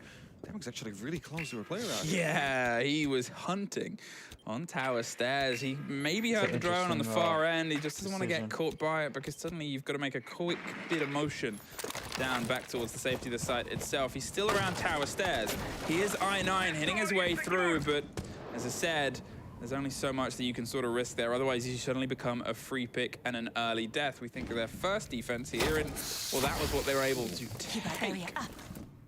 Now, I love that keeper barrier especially, because it means that as soon as they start moving onto the flat plateau on the staircase, you will see their legs, but they cannot see you because it's being blocked up by the keeper barrier. And it just makes it such an awkward position to fight in. Almost guaranteed that I9 is going to be having to use or expend one of his breaching charges out there to get rid of that keeper barrier. Otherwise, there's just no way you're going to be winning a fight against that.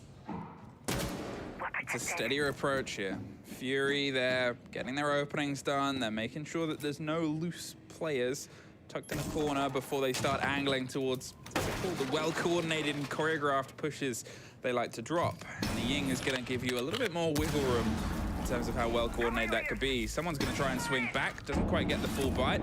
There's a bit of a suffer there with the EMPs. There's the roll. They want to move pretty much instantly behind it. Guys. I used to love actually, they pulled themselves back in. Maybe didn't quite have the confidence of Pillar.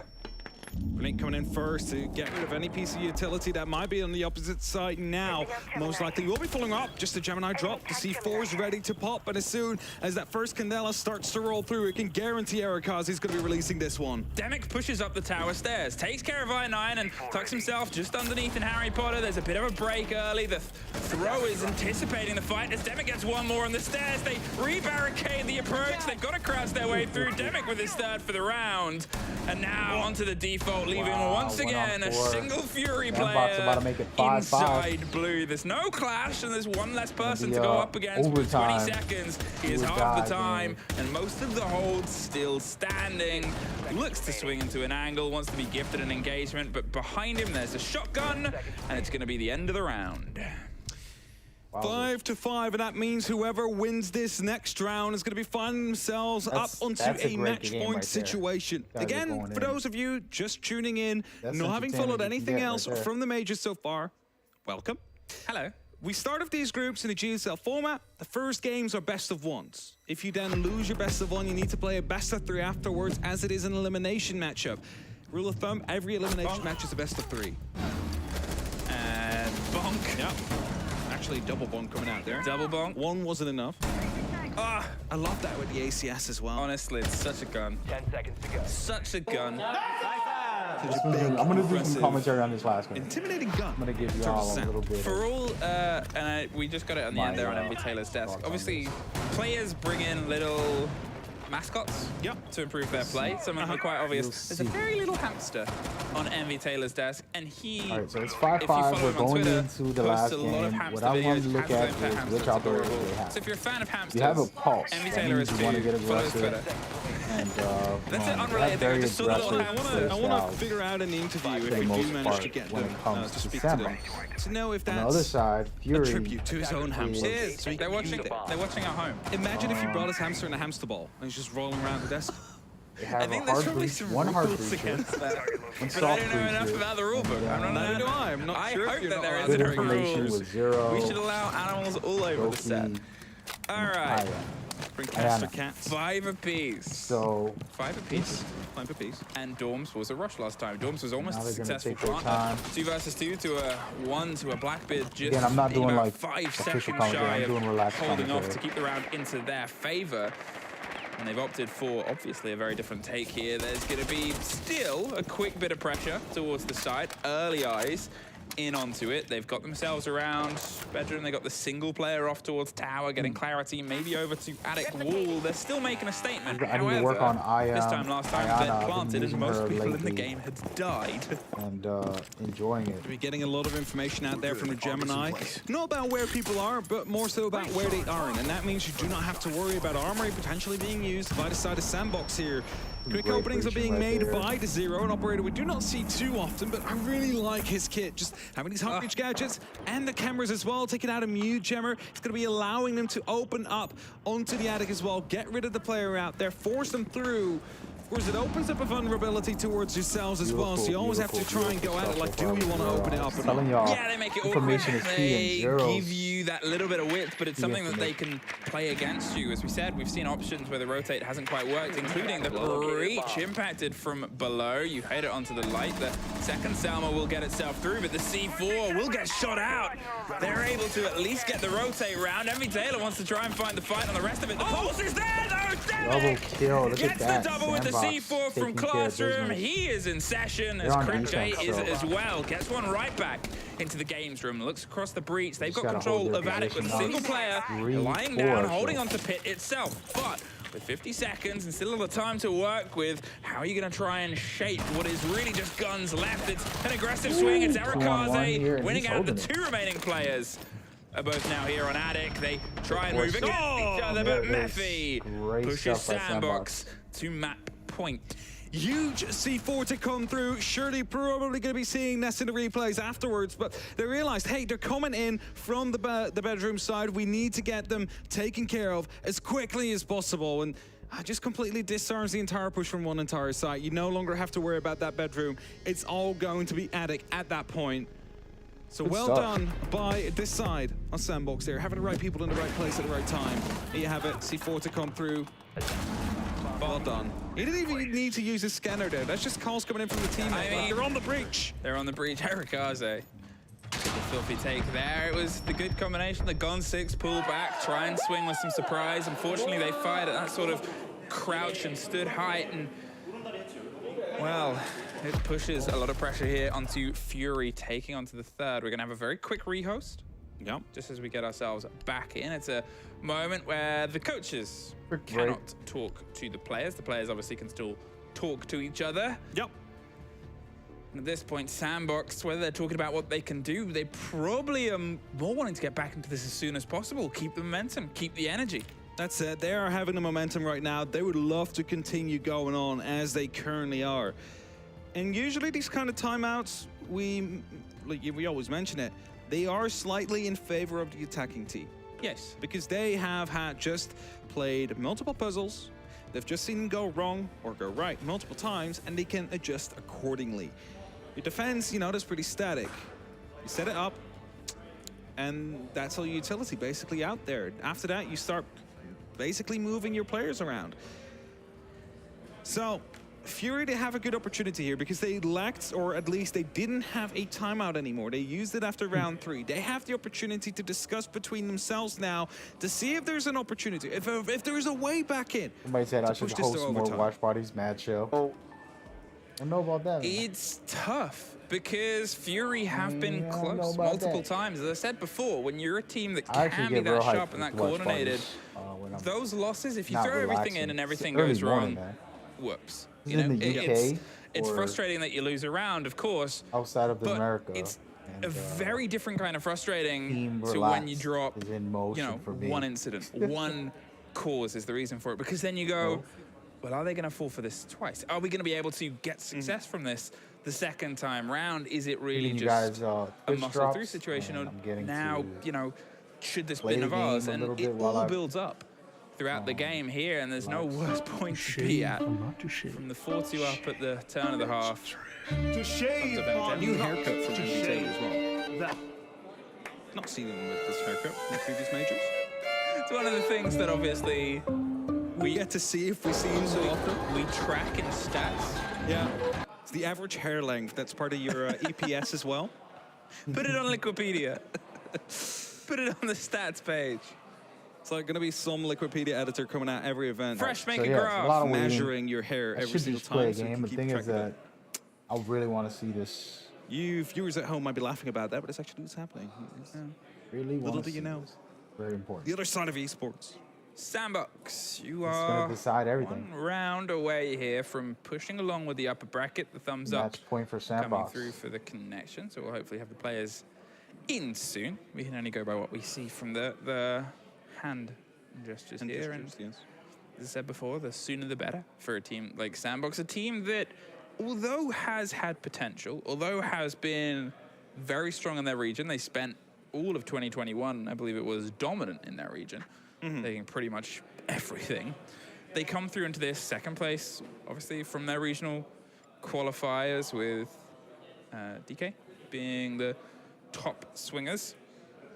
They've seen the South Korean team go home, same way that we've had from the SEA region. Yeah, and they don't want to be next. They want to make sure that they are, you know, at least coming in third place, right? Like that's what this game is kind of about. Like, if you win this, you're not going to be last C group. That's as far as it goes. Winner of this, by the way, will have to play against the winner of either M&M or Falcons, depending on who's going to be taking that game. And the loser goes up against the opposite side. And I think that's, like, either way, how you spin it, it's going to be a very difficult game going up against.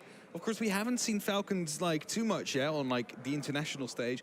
They've never been at majors, so we don't know exactly what they're going to be bringing at this stage yet. But what we've seen from them so far has been very impressive. And we all know M&M, they've been at, like, so many majors last year. They've been at SI. It's going to be a very difficult team to go up against as well. It's a very tricky group. It is. It's a very tricky group. There's a lot of danger. There's a lot of also sort of fresh blood, because from all the teams that are getting their first swing on an international LAN, Falcons are the team to watch. Falcons are the team that everybody's, I'm not going to go as far as to say scared of yet, but after today, maybe they will be. I mean, I was talking against, like, from some players yesterday, both from the North American side of things, the Europe side of things, and, like, Falcons are a really good team. Yep. Like, that they are not underestimating them. They know that if they go up against them, He said, they need to be giving their best game, because otherwise they are going to be taken down. All in order. So either of these teams is going to have to play against it after this game, Thursday, depending on whether they win or lose, and whether or not Falcons win or lose. And the other goes up against M&M. So as you mentioned, it's going to be a difficult game regardless. A little bit like I got something First, going on we have to lock Wednesday. this one out. It's going to be meeting A couple of the different final things, so sight it's of just regulation. depends. No dining today. No dining, no. No eating. No eating yet. I mean, it is currently here you go. 3:30 in the afternoon. Right Is now, that a if good lunch Sandbox time? wins, they finish this. I mean, I don't know when you eat They lunch. move I on, usually eat lunch and between then 12 Fury and 1. has to play the This is a game loser of in the breakfast. losers bracket. This is not breakfast time either. For gamers. Okay, well, I Double have a elimination sleeping going on. schedule, you know. Fury doesn't want to Well, go. it's very they want to functional. disadvantage. Yeah. Wake up They don't want to between have to 7 fight and 8. through And that's why you're not champion, right? multiple more Well, maybe games, that's why I'm not be champion right there. You could be very exhausted, right at that.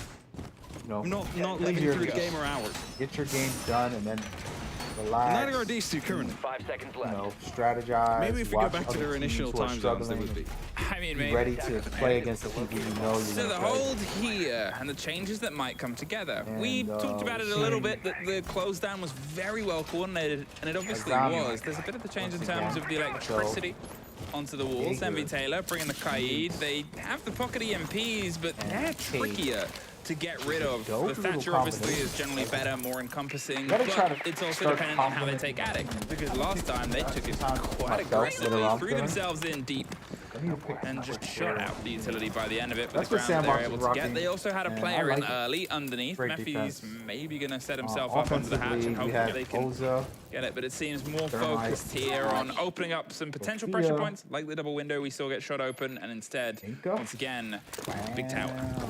I also believe it's a small change in operators. Mephi now playing on the Azami. Like, we've seen the effect that the keeper barriers can have onto this site. It becomes a bomb has been maze. located. Suddenly there's so many more angles they can hide behind and just suddenly toss in an impact or a C4 into the stage area and basically ruin your entire plan. So it's going to be asking more from the side of Fury if they want to make this push stick. What are they Pretty planning? fun. There's definitely a lot of planning that needs to come through. I just see the Finker LMG looking like it wanted to swing green there for a second. I'm like, are they just gonna try and throw themselves in? I He's tucked on the top, maybe being watched by an Echo drone, but it's just flicked away at the worst possible time. MV Taylor's holding the fight in the angle, very sharp. Dark and Arakaze get into a scrap and an engagement on green. They're putting pressure onto the stage. They're hoping it goes unchecked, but I9's been caught out, and now they've bought themselves some safety. But look at the site, look at the pressure that's being put here onto stage. Dark. He's leaning against it. They're now working with one against the clock. They've still got a minute. They're going to burn out all the utilities, try and get rid of the shepherding and the creation of the holds by the keeper barricades. But can they get an Oster Shield in and down?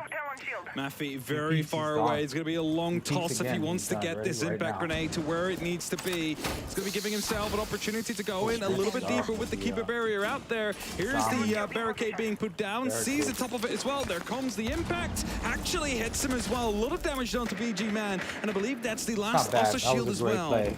It's now turned into a very awkward push. Look at the player underneath as well. They have somebody that can try and get them up via the hatch itself. They could try and do some damage up the stairs. There's one more Oster Shield. It's going to get itself put in and planted, but they're heading to the hatch. I think we're about to see a C4 from underneath up towards the top. It's broken and breached. La Solis gets a double. They lose the shield once again. Now they're just going to try and strong arm. Well, there's an Echo drone on the table. Might add a little bit more worry, but the main worry is the two players on the backboard either side of Split. They forced into stage. MV Taylor's able to knock one more out, all down to the thermite to try and keep Fury fighting here in the upper bracket. They can't find a Korean player, but Korea finds a win. Sandbox. 7-5, it's a hard-fought victory, especially after the first half. Sandbox were behind with a 2-4 scoreline. But they managed to bring it back. They managed to show their experience, first of all, against Fury here and make sure that they were able to come out victorious. And Taylor, he played very well. It's been a long time since I've seen him pop off like this. The scoreboard doesn't really show it now because, you know, I mean, still 2 kills in a 1 round, but he's like on a total of 15 or something over the entire best of 1. It's that sort of drive that you need, though. You need that pressure, you need that support, and you need that experienced player and that IGL at this performance to show up. And these two teams, as we said, it was always going to be an exciting game because they're two teams from the APAC region that have been able to fight their way here in the previous system. Now, in some regards, they might have an easier route to get here. They've got a more direct route. They still have to bump heads at some point, and this time it is Korea that stands tall. So with that as well, Sandbox will guarantee themselves 3rd place in the group. Of course, they want more than that, but at least they have that one in the pocket as we're going over the highlights of the round. Again, I'm not sure how Cringe was even able to get in there with that shotgun. So that you guys can watch me play a little bit while we wait. Hope y'all enjoyed that. Sandbox moving on, and then now, still very early.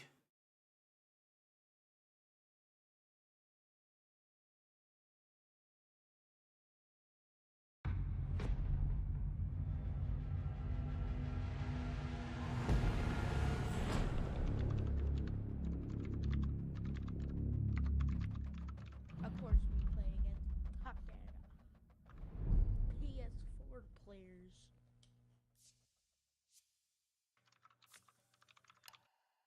Bro, please don't ban Outback, bro.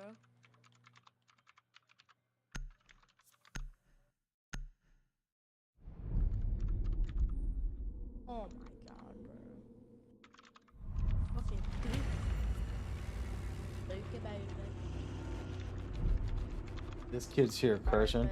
Better stop it. Hey, stop cursing, man. We got kids playing this game.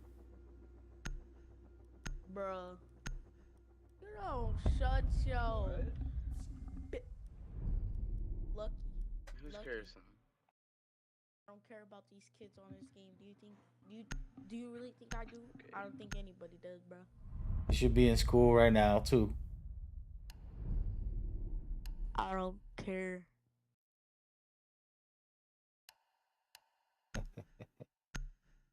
It's hilarious. Yeah, so another like 11 minutes, 12 minutes before the next match happens.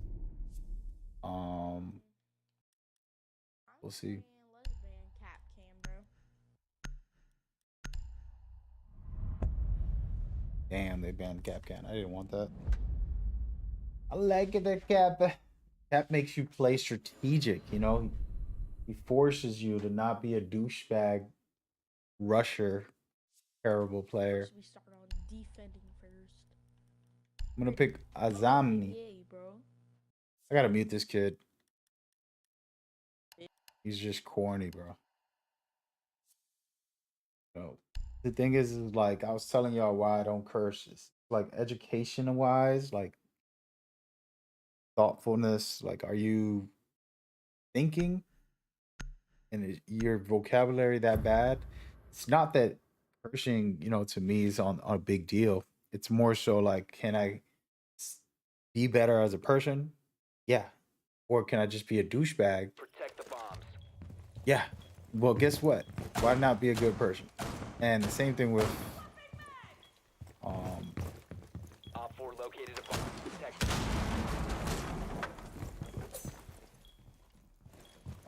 same thing with everything else.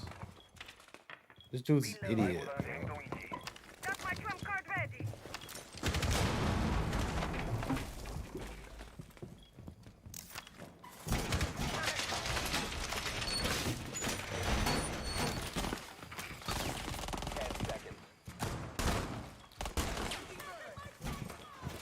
Down to 5 seconds. Impactor. Loading new magazine. Op 4 has located a bomb.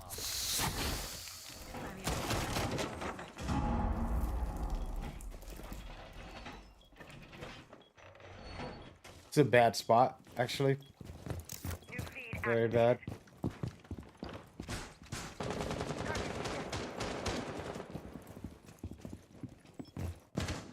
feed up.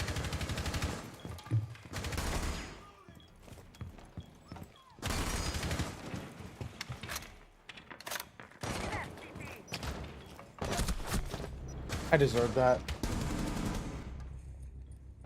Trying to help my teammate out.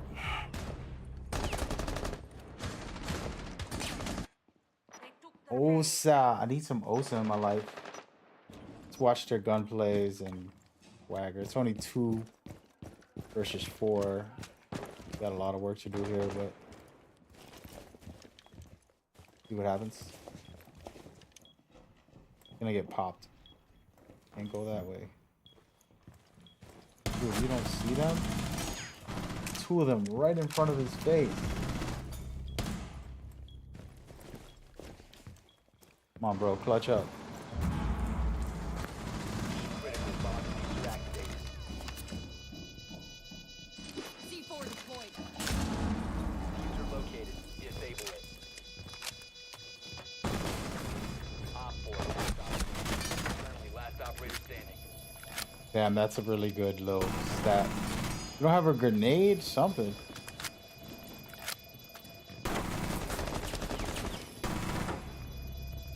Ooh, we still won. Barely, dude. Barely. Shout out to Money. Bomb diffuser has been disabled. Yeah, I'm gonna unmute him. He carried us. I better not be that little 5-year-old swearing the whole time. Embarrassing. Good stuff. Good stuff. Take it. I gotta carry my weight. In that situation, I should have just stayed where I was. I went to go help my teammate. He was pinned down. Kept shooting, so I was like, oh, let me go help him. But sometimes it'll be like that. But I hope y'all enjoy, man. We are literally 2 matches done for the tournament while I play a little bit of ranked. This is casual for me. I don't play ranked to sweat. I don't play Rainbow Six every day or every week or every month. Actually skip a lot in between. I'm playing the Division, I'm playing Apex, I'm playing on so many games that I'm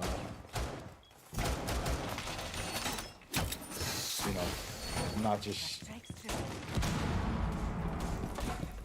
Op 4 located on a this bomb. one Protect only. it. Head down. Reload.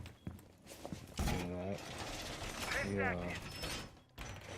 Place something right here. 10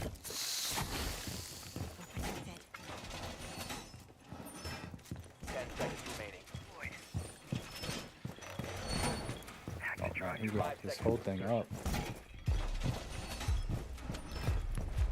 Bomb located by Op 4.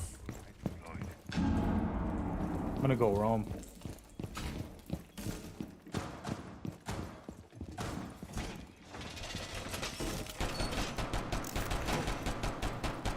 Reloading! Cover me!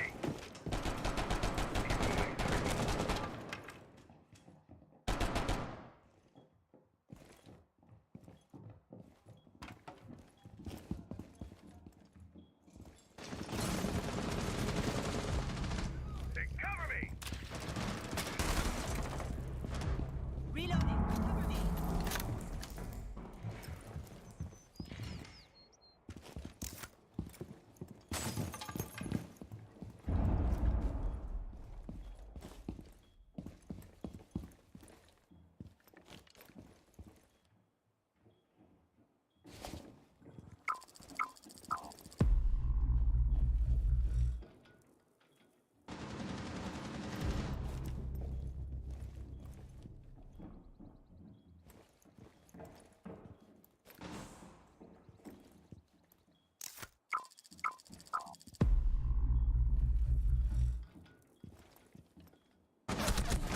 Wowzers. How did I not hear it? I thought I was... Damn, Daniel. Yeah, we still got 8 minutes for the next matches to come up. So we're just going to hang out, play a couple matches, get a match in. I think I could probably finish this in 8 minutes. Games usually take like 10 minutes. We'll see. It's 2-1. Right now.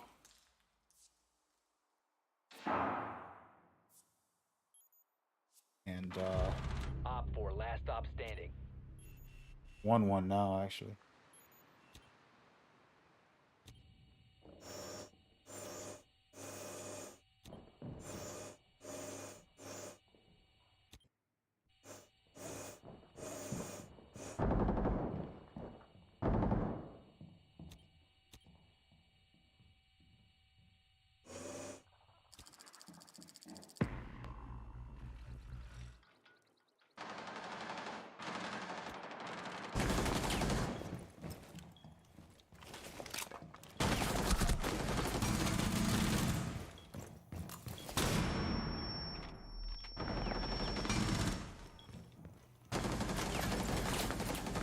Guys are going in right now. Let's go. Clutch. Love it. Yeah, 7 more minutes before we continue for the next tournament matches. So I'm gonna keep playing a little bit and enjoy. I'm trying out lasagna. She's pretty amazing. I think very versatile. Might be one of the best with these versatility when it comes to anchoring. You can throw them shields up anywhere at any time and give you some really good cover and creative peek holes and, you know, positions that are different. Because, you know, with this game, people figured out a lot. Like, oh, they're going to be on the stairs. They're going to be here. And if they're going to defend, this is the spot they're going to hold. And, you know, you kind of have a routine on the map. But with Zami, Area, keep the bombs protected. you can do something special. You know? Laser gate in position. Located a bomb. Be ready for assault. Which I'm going to try right now. And do something special. Keep up position. Sirius online.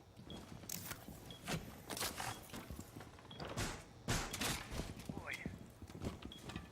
Test active. Down to 10 seconds. That right there. Now I got a line of sight this way and this way if I need it. Personally, I love it.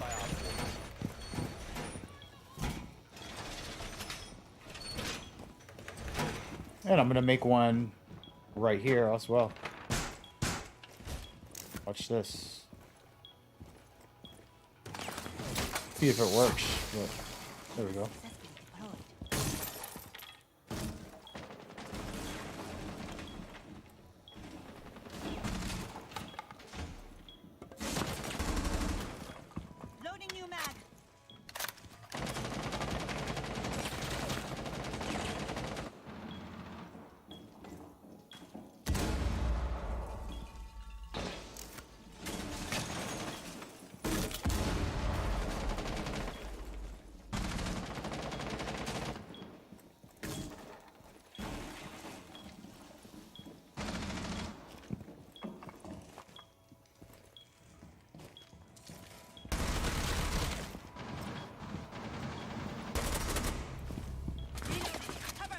Damn, she went all the way out there that fast.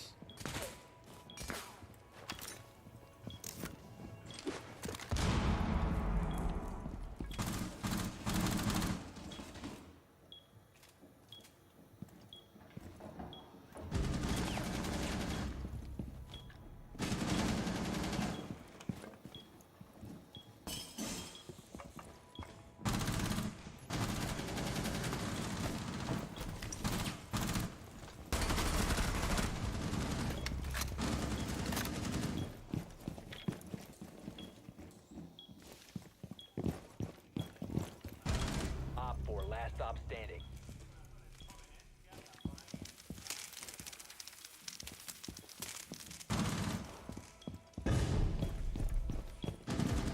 Just gonna keep my position. I know they're over here. It's unnecessary to push.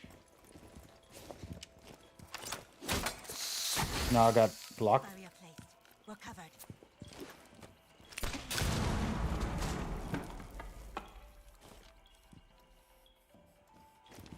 1 friendly remaining.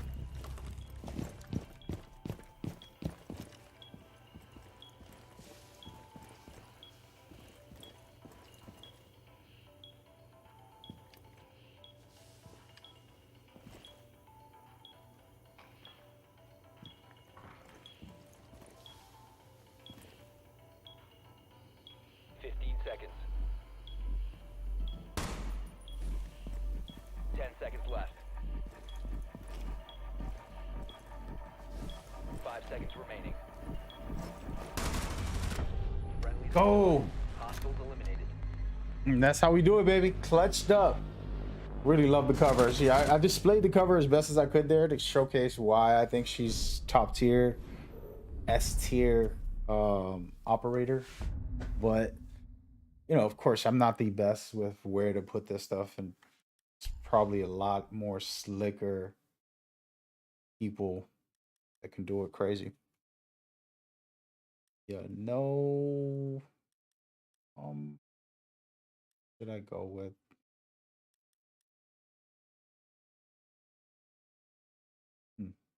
I've been wanting to play Zero more again. Haven't played them in a while. Go with it. We'll go with Ayana. Ayana, Miana, Lagana, Laguana. So the matches are going to start in about 4 minutes. Then we could talk about it. Need to locate a bomb. Let's talk about it, be about it. Hope y'all enjoying some of my gameplay.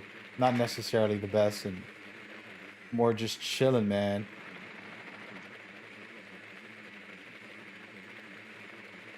Humbly enjoying that's where it's at in life. I believe it's upstairs. Yeah. Drone has located a bomb. Very easy. 10 seconds to insertion. 5 seconds. No. To insertion. Should have paid attention. Located a bomb. Make your way to its location. All right. Here we go. Let's go. So sometimes it's better to go around away from the actual situation. Now, I don't know this team, if they have roamers. They do.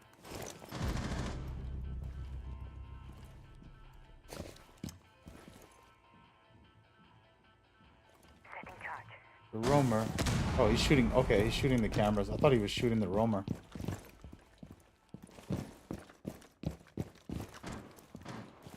I'm going far back. I'm letting my teammates do their thing. And the reason for this is that catch these flankers and get better position. 1 on 4 remaining.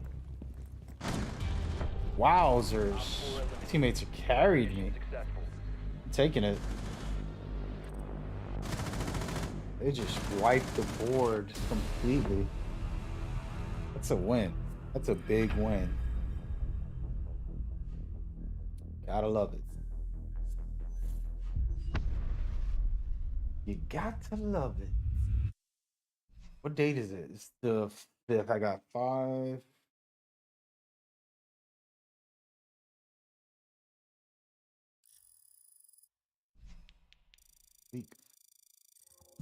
That's some good RP.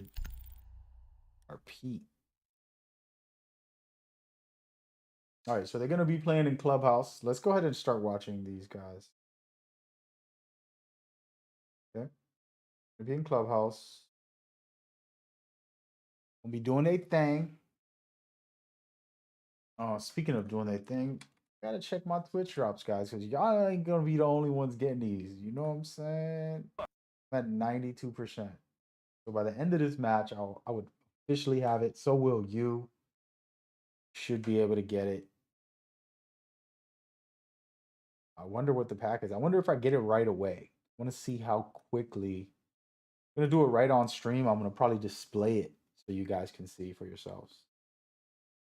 I want to know. I want to know how quick can people get it right away, the same moment, maybe an hour, a couple hours later, all that stuff. All right, so our next legend is going to be Osa. I just like her. I'm gonna go with Osa. She's different, you know. That deployable shield is crazy. She has a really nice weapon that's decent. Then the impact EMP is also cool. We'll see. We'll see how we play her. Back. Prep some of this.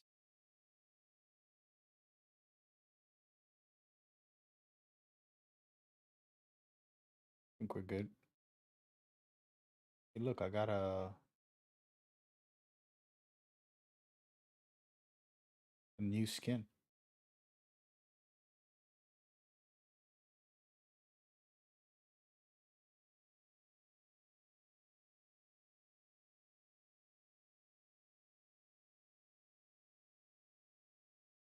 All right, hope y'all enjoying, man. It's been a chill day.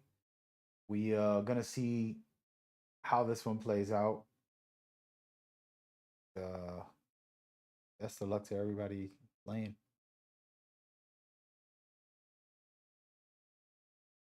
Just so you guys know, I'm partnered with Twitch. I'm partnered with YouTube. I mean, let's rewind that. I'm partnered with Ubisoft.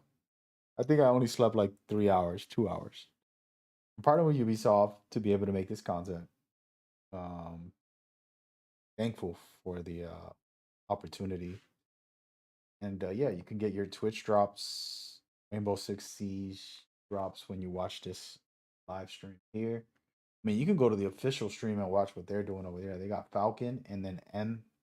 And I actually did not understand. Falcons, they'll start downstairs on the compo floor, and then now they're gonna get pretty active on the map because they got the Oryx, they got Deletion, they got the Alibi. This is not a conventional, let's all sit down on the bottom side and wait for something to happen. This screams, get upstairs, top floor, there it is. Deployable shield, rotation holes, etc. Active gameplay. Now M&M, they have the Blitz, so they managed to try and circumvent this entire room setup by going for a quick and dirty push, as we say, through third tunnel, through that main stairs area, or maybe, just maybe, Tyrant will take the split up to that top floor and start hunting down the roamers one by one. Either way, I think the Blitz here is a phenomenal operator pick to try and make this a more difficult roam game for Falcons. See these shield operators' pick rates increasing time and time again. Blitz in particular was an operator who just wasn't really ever shown. Now all of a sudden, okay. Mad Skill's the first one to die from either of these teams. It's an altercation that happens by the main door on the first floor. Decides to test his luck against the Lion. Tyrant is in, and they can hear the shield coming. Look at all the space that Tyrant is making up. It's Valentino now holding down the fort. Confronting the Blitz. So my, Uses dies. Valentino is taken out by the Blitz. Now it's Joker roaming inside a lounge. Vertical play towards mode. blue stairs. Spotted out. The Blitz upstairs. Continuing onwards. All 1 minute right, off so the clock. M&M's I'm lost loving 1, Team this. Falcons lost 2. Yeah, I mean, this is incredible value. I mean, the I pace barely from ever them, use the it's super shields in these quick games, and it's super except for the effective. I mean, first you get week 2 when the kills game with the released. cost of 1, full top wall control, and because And they're Tyrant on the really Blitz pushing is it. still alive, It's he annoying. can bring It's it tough to deal downstairs, with. roam to the first You're having floor. like They can contest on any staircase or panic any attacks. entry. Like For back example, up, back on up. this blue You got a staircase shield position. guy over One here. room on the Help! window, You Blitz need in a the second door, player with collapse you. together, isolate the member. And since I play short, random they trade solos, 1v1, but it's another very difficult to successful coordinate. trade going in favor of Eminem. Compared to like, you know, hanging with a friend and be like, hey, come with me, come with me. Are you going to test your luck? Smoke at the bottom of blue stairs. Hear the explosions going off. That's the Hibana on the board in the hands of Nafe. So I'd speculated that we'd see the Hibana. No thermite present for a downstairs attack. It's something that is not entirely typical, especially if you want to pressure that church wall. Because of how early those first couple kills went, this Sledge of Solotov has so much time to just take up space in the kitchen and just wreak havoc. Attackers drop the diffuser. Looking at attacker operators though, you have Sledge, Hibana, and Blitz. So it's all the operators you would want alive, right? You have smoke grenades, flash grenades, and frag grenades, soft breach, hard breach, and the Blitz shield in action. It's gonna make P9 and Okill's job a lot more difficult to do because isolating members now, a lot more difficult. Okill's kept all those Kiva barriers in his back pockets. They could toss them out. All 3 of them are now gone, none remaining. I'm just That's fooling 3 with them. melees. That's it. I don't know if Tyrant's going to be able to get underneath this or not. Oh! Nave taken down, but so is O-Kills, and guess who's in the middle of the site? It's the Blitz of Tyrant. P90 in a 1v2. Diffuser going down, Solotov to watch and cover. P90 can very easily pull this off. There he is! What? How does that work on the Blitz? Good Lord, Falcons winning round number 1. How does it kill him? His shoulders exposed. I mean, every single pellet hitting its mark. And that means a 2v4, so a 2v3 essentially for Falcons. The roam was not successful. Eminem looked like they were in full control. They hit the ABCs to 1, 2, 3, so they got the roam clear, into the hard breach, into bomb site execution. The bomb site cover was even there for the Panther to go down, but P9 with this G11 so efficient, gets the injure and then the kill. There we see Tyrant and roam clear. Nobody Falcons really helping Joker here on Elevon Blue Stairs. Might have been a mistake, but doesn't matter. Because again, P9 with the clutch gets the round. Great start for them. And the opening rounds of, you know, the first game of the major, in play-ins, etc., and in general, are always gonna feel very nice when you win that round, right? It kind of sets the pace, you start building that momentum, and you get really comfortable in your place. I mean, if you get a kill in the very first round of a Pro League match, I always used to say that is the best possible outcome ever. Because if you go 2 or 3 rounds, you know, you don't really get a kill, maybe you die early, etc., you can get in your own head about your value as a player, you know, not feeling comfortable in your gunfights. So if you go into the very first round, you get a kill and you're in the round, it is quite literally the best place to be mentally. And that right there is where Falcons will find themselves on 3 of their 5 players already. Tyrant, of course, had a phenomenal last round. One of the standout players for MM as well. Now off the Blitz onto Diana instead. Lion getting brought. Second time in a row. Double hard breach on the board for Eminem. This is a dedicated hold by O-Kills. Might test his luck now as he sees that CCTV wall opened up. Presence over by Cash is where he is. Attackers know that. He moved at the last second when the Lion charge was going off, and look at O-Kills in this position. They baited them in. All right. This seems to be working out quite well for Falcons. That's 2 big picks. Oh. Solotov on the board. Barrier formed. Keep it. Looking for more. Tyrant's there to do some damage to O-Kills, and finally, Falcons have been flushed out of cash. And all of a sudden, it goes from a big advantage to one team into a equalization where it's a 3 versus 3, but still half the round to go. And it seems like there's always going to be 2 very aggressive players from Falcons far off the bomb side with little to no help, and then 2 or 3 members playing very close to the side, playing off one another. But that means that Eminem, they always tend to find these early kills and they get ahead or get equal, and that's where the attackers they want to be. 3 versus 3 for this stream attack is not a bad position to be in. That second extra thermal charge gonna pop on the jacuzzi wall. The net is closing in on the remaining defenders of Team Falcons. Good commentary right now. Joker will be watching that mirror window looking out to the jacuzzi balcony, which, as you said, had just been opened up. The one thing I like about Falcons that we don't see all that often, at least when you and I cast the North America League, the bomb diffuser. is how aggressive this Falcons defense is. You know, yeah, it's a 3v3. It's not usual for them to take these engagements. Usually you'd want to play back, you'd want to play safe, wait for the attackers to get to you. Falcons don't want to do that. They want to set the tempo on defense. They were peeking construction. They peeked jacuzzi. They just peeked the window by bathroom or by weight room. Was it a missed opportunity, by the way? Oh, he gets a boat! Solotov's nade blowing up Joker and P9. Mad Skills is the last one alive, and Eminem will avenge that first round by getting on the board in round number 2. That is a beautiful nade, and I mean, maybe they're playing so proactively because if you sit still for too long, those grenades, sometimes they're just a little bit too heat-seeking. That's the thing about Rainbow Six Siege right now. The meta, it's so dynamic. You can play a bunker up style with like the Mira or Mai, the Jaeger, etc., and be very safe in your corners, or you can play, I guess I said, proactively on the move, like we see Falcons do, right? Where you play the Oryx, the Alibi, the Legion, etc., but there is a cost. And that is that the bomb site itself and those typically strong and reinforced corners of the bomb site, they aren't necessarily all that safe any longer. Now, Falcons will go straight back to the same bomb site with a very similar operator lineup. So this often tells us a story that something happened in that round that they don't think should have happened. Now that may be the double grenade kill, it might be how they lost the 2 members after getting early kill advantage, it might be the extended Roman CCTV because no walls are reinforced, they're all soft. So many things, minor details can be changed for Falcons that might actually swing this round in favor of them, even if Eminem go for a similar attack. Or with the attack already picks from Eminem, it's the same thing. Hibana, the Thermite, get the Thatcher to secure the breach going open. There are jammers on the walls, but when you play the Thermite, you can just repel on the exterior breach and circumvent that jammer entirely, and use this on the Thatcher, can save those EMPs for other things later in the round. It would be nice to see how the execute would have unfolded had that nade not taken out 2 separate players from Falcons. I mean, they were bunched up in their position. I think one was intending the jacuzzi breach, the other was looking at a play through construction, just in case you needed some insurance from... Last player, was it Mad Skills that was in that position? That was playing inside of construction. Either way, opportunities now to make some small changes and come out ahead in this round.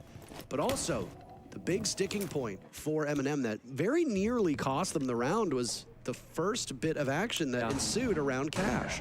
They're going to likely be prepared for this. Now, just because you got some preparation doesn't necessarily mean you're going to be able to handle it, but at least you'll know what's coming. Yeah, you can see the adaptation. 2 walls reinforced, deployable shield, a rotate. And the thing is, Eminem, they recognize that and say, we don't really care about CCTV this time. It's too difficult to pick apart. They'll instead get the construction single wall, basically cut the roamers from the bomb site rotation and separate the defending team into 2 halves, and then try and go for a window, jacuzzi breach, office hatch, maybe main stairs execute instead, and just say, we take the 4 versus 3 on site instead. See if it works. It's a bit of a faster pace for these exothermic charges to go off, Nick. There's also a smoke. It does not allow P9 inside a bathroom to play off of this. It appears he's lost his mirror window as well, so very precarious position. It's going to be a nade from below from Tyrant, I'm assuming, with the position that he's in. There's another nade that will go from below, headed for Valentino. Still play inside of Logi. Down goes Uzis. P9 firing back. That was the player that they had not flushed out of that position in bathroom originally. Well, guess what? He's worked his way over to the weight room window.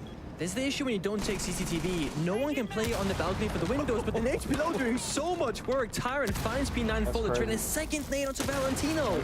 That's what Eminem needs. Depth charges, as we often refer to them, even though they are technically in the wrong direction. Depth charges usually, start up and then go down.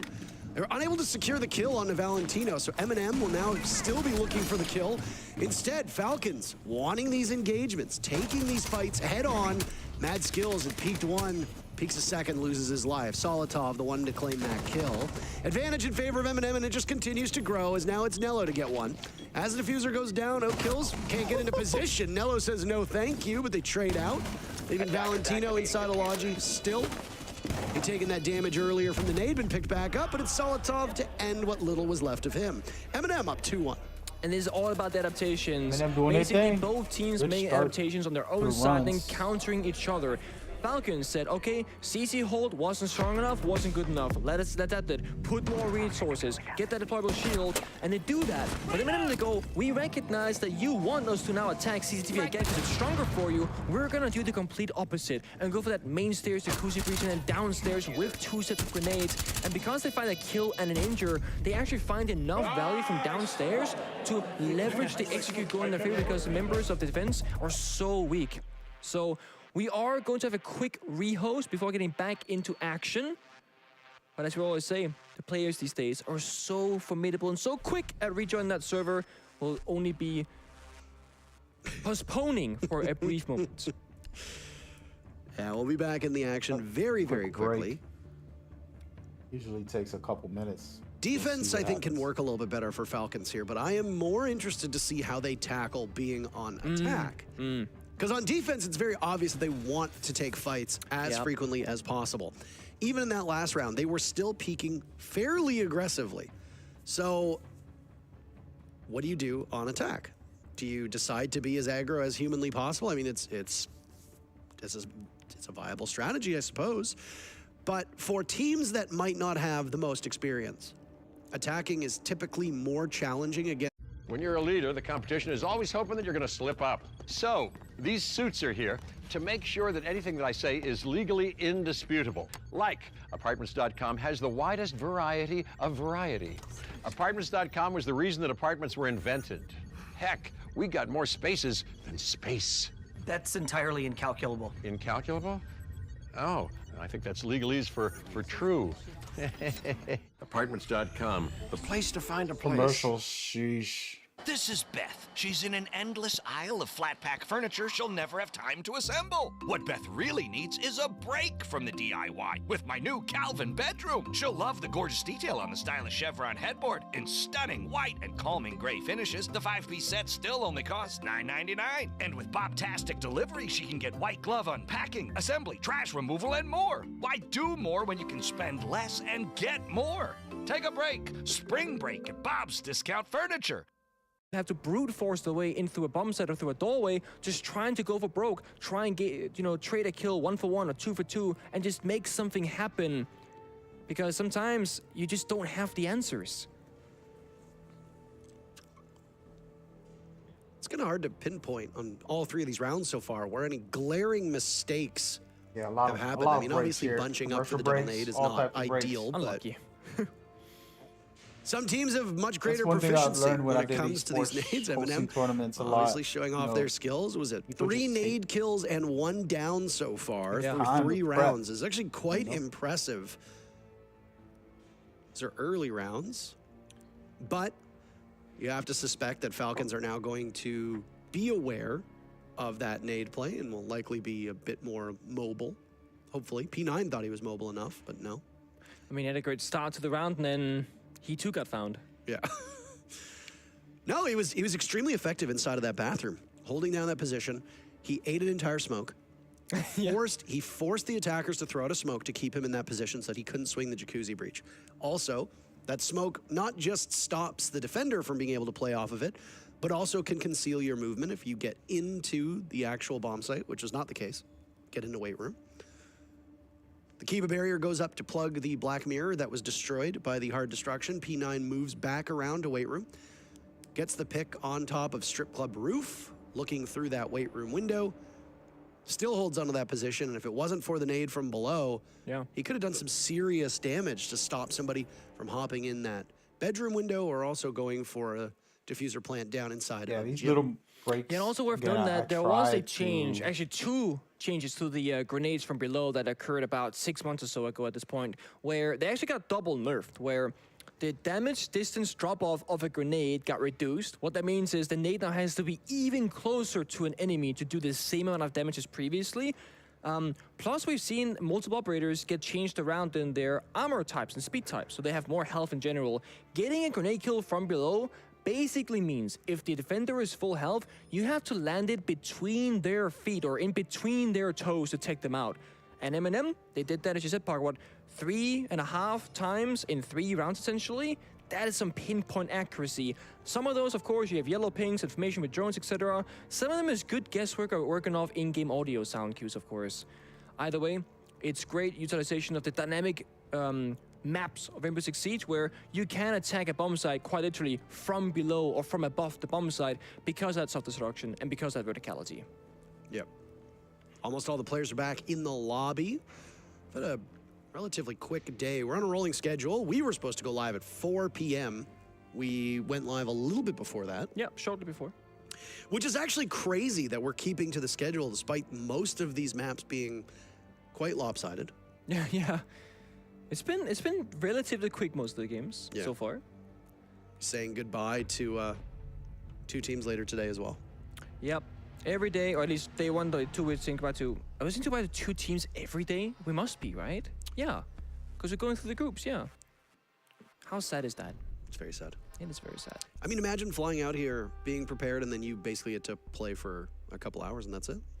Yeah, I will say though, because we're seeing so many quote-unquote like new teams here that we haven't seen at international events before, there are a lot of fans amongst the professional scene right now, like players who are fans of other players, walking up, asking for photos, autographs, hi, etc. I mean, there are people coming from APAC, from MENA, etc., who have never met these other professional players that they might have looked up to for many years or watched their games for inspiration before, you know, they became Tier 1 players themselves. And I've seen so much wholesomeness from these players the last day and a half. It's been wonderful. It takes me back. What also takes us back? Enemy Falcons. Back to the first bomb site downstairs in the basement with that same opera lineup. The dynamic one, the Lesion, the Alibi, the Oryx, get upstairs, get active on the roam. And that's gonna prompt them to do some attack or repick shenanigans here. You know, Tyrant on the Blitz last time for the roam clear, got the Lion. Now they're going for a Nook, Dokkaebi, and a Ying. So they both got the backstab, they got the roam clear, they got the bombs that execute. And Eminem, they're bringing a primary Harbridge of Knave on the Hibana, but they're also bringing in 2 sets of secondary Harbridge destruction on both the Bok and the Ying. So now they can risk losing a member and still get all the hatches opened up. Nicholas, remind me when we were talking about the ace ban, what I said was a suitable alternative that we would likely see more of. You said Bok and the Ying. Wow. And they brought both. That's crazy, isn't it? The longer we cast together, the more I get to the point where you should become a coach and you say, I can't be a coach. And look, that's a great play. That was an excellent entry by Solitov. Walks in, down goes O-Kills. He knew that he was coming, to be fair. At least had an idea that this was something that Eminem would do. Punch out a certain small portion of that door. You can go in without the entirety of the door breaking. And then, of course, there's almost no greater operator in the game to do that with than Nook. No, there really isn't. They also spent one of the calls from Dokkaebi to kind of help Solotov get that kill to the sound cue. And so they strike in first, they fall back around, now they're gonna go top 4 instead. Valentino gets a kill back onto Solotov to even back the numbers to 4 versus 4. Candela's going off.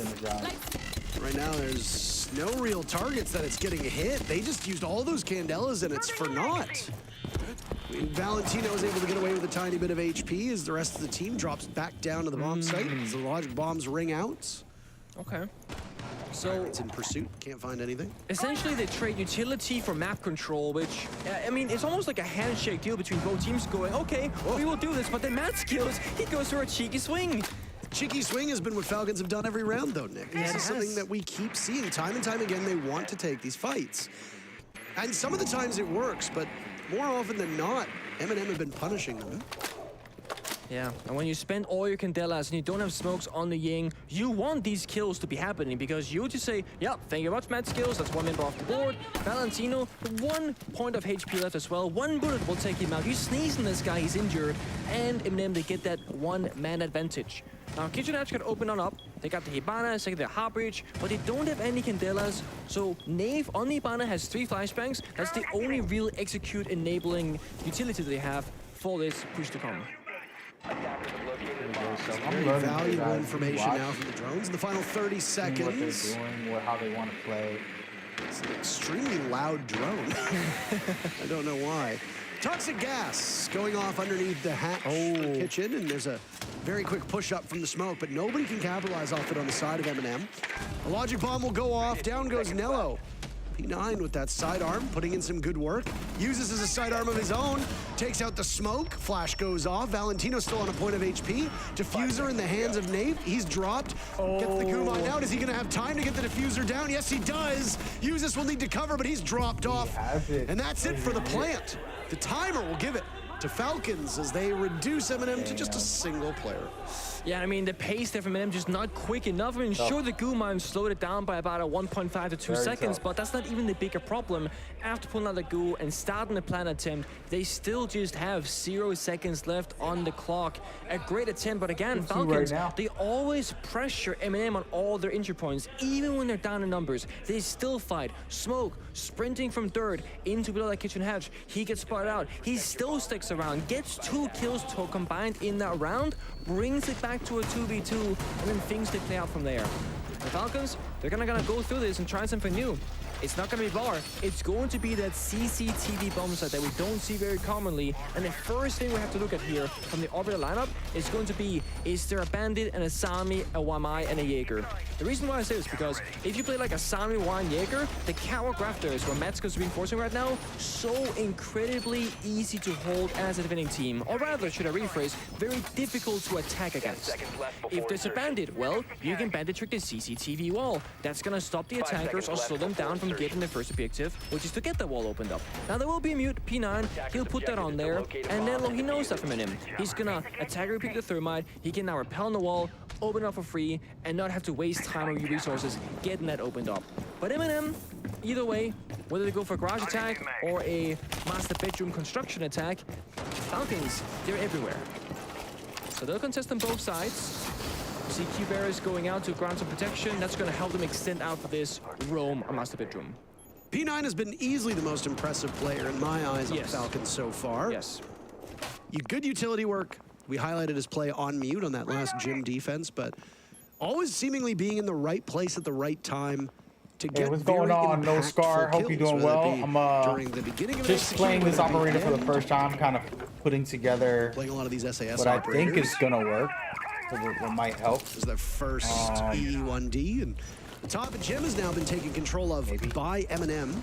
We'll see. Looks like Falcons have scooted back over towards construction and cash. Create some synergy here, put some stuff up. If you got tips or tricks, feel free to share. It's the first minute off the clock. You're watching making a little bit of progress on both right sides. now, but it's back and forth between me playing and the tournament. Support. There's a Jordan at his feet, so he knows really great matchup right now. They're pretty tied up. What's going to lurk inside of construction? He'll find out in just a second. You're getting the Twitch drops. And we know I'm about to get mine. I'm gonna do it live on stream so you can see because I've been watching for 3 hours now. I want to see if I get it in game right away. That'd be very cool.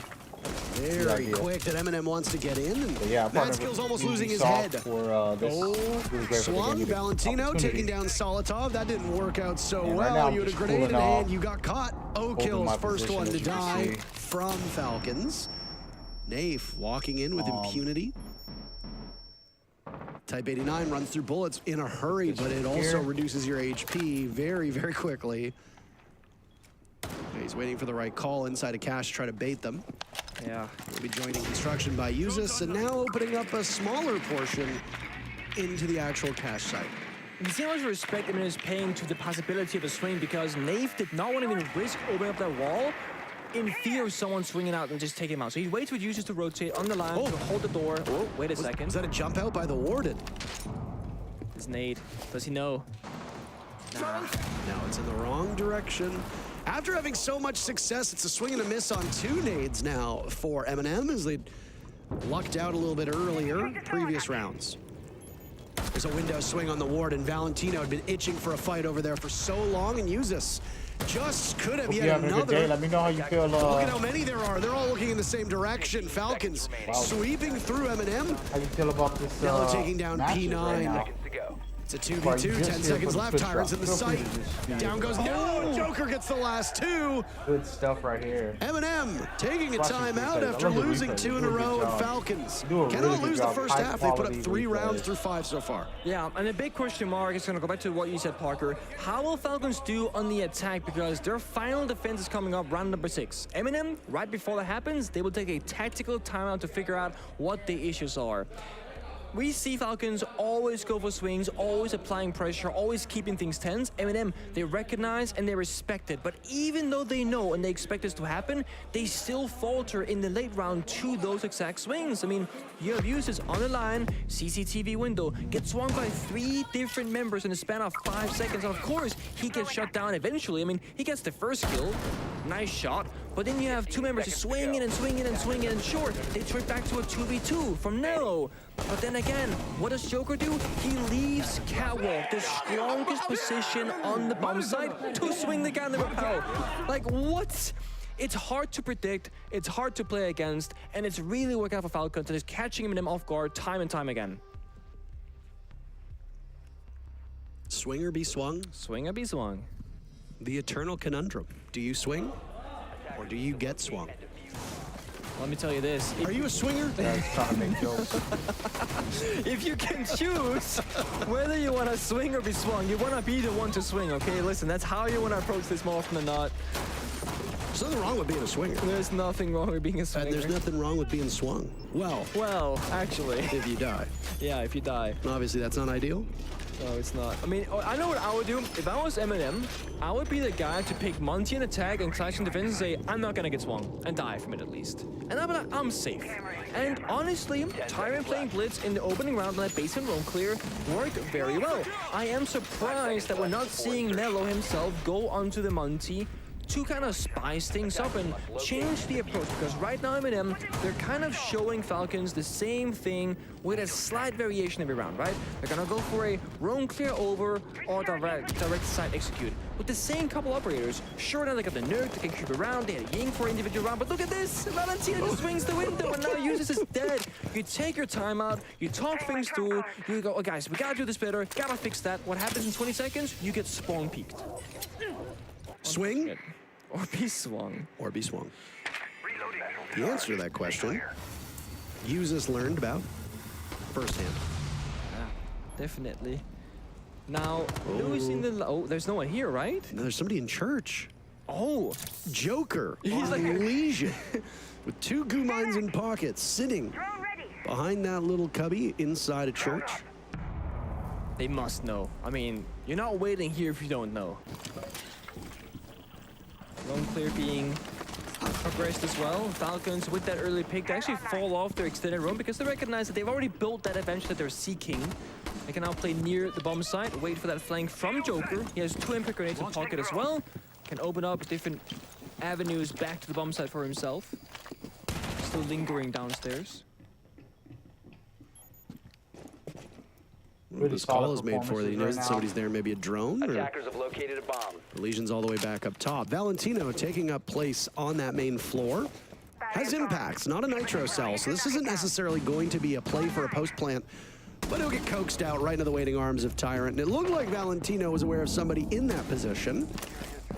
He shot some bullets before so Tyrant snappy, like, moves on else. compared to my gameplay. 15 Come on, seconds man. left. But it has cost him quite a lot of resource because Tyrant, he was downstairs and then also uses early. That means only 3 members, Solotov, Nello, and Nath could progress the opposite area. There's only a minute left on the clock now, and Eminem, they just found themselves in that 4v4. What do you know? Who's gonna swing? It's gonna be P9 on those windows, and he gets away with his life intact, but getting chipped away pretty quickly. It's the same spot, or at least similar spot that P9 was in before when that nade from below took him out of action. There's still 4 grenades in the hands of Eminem.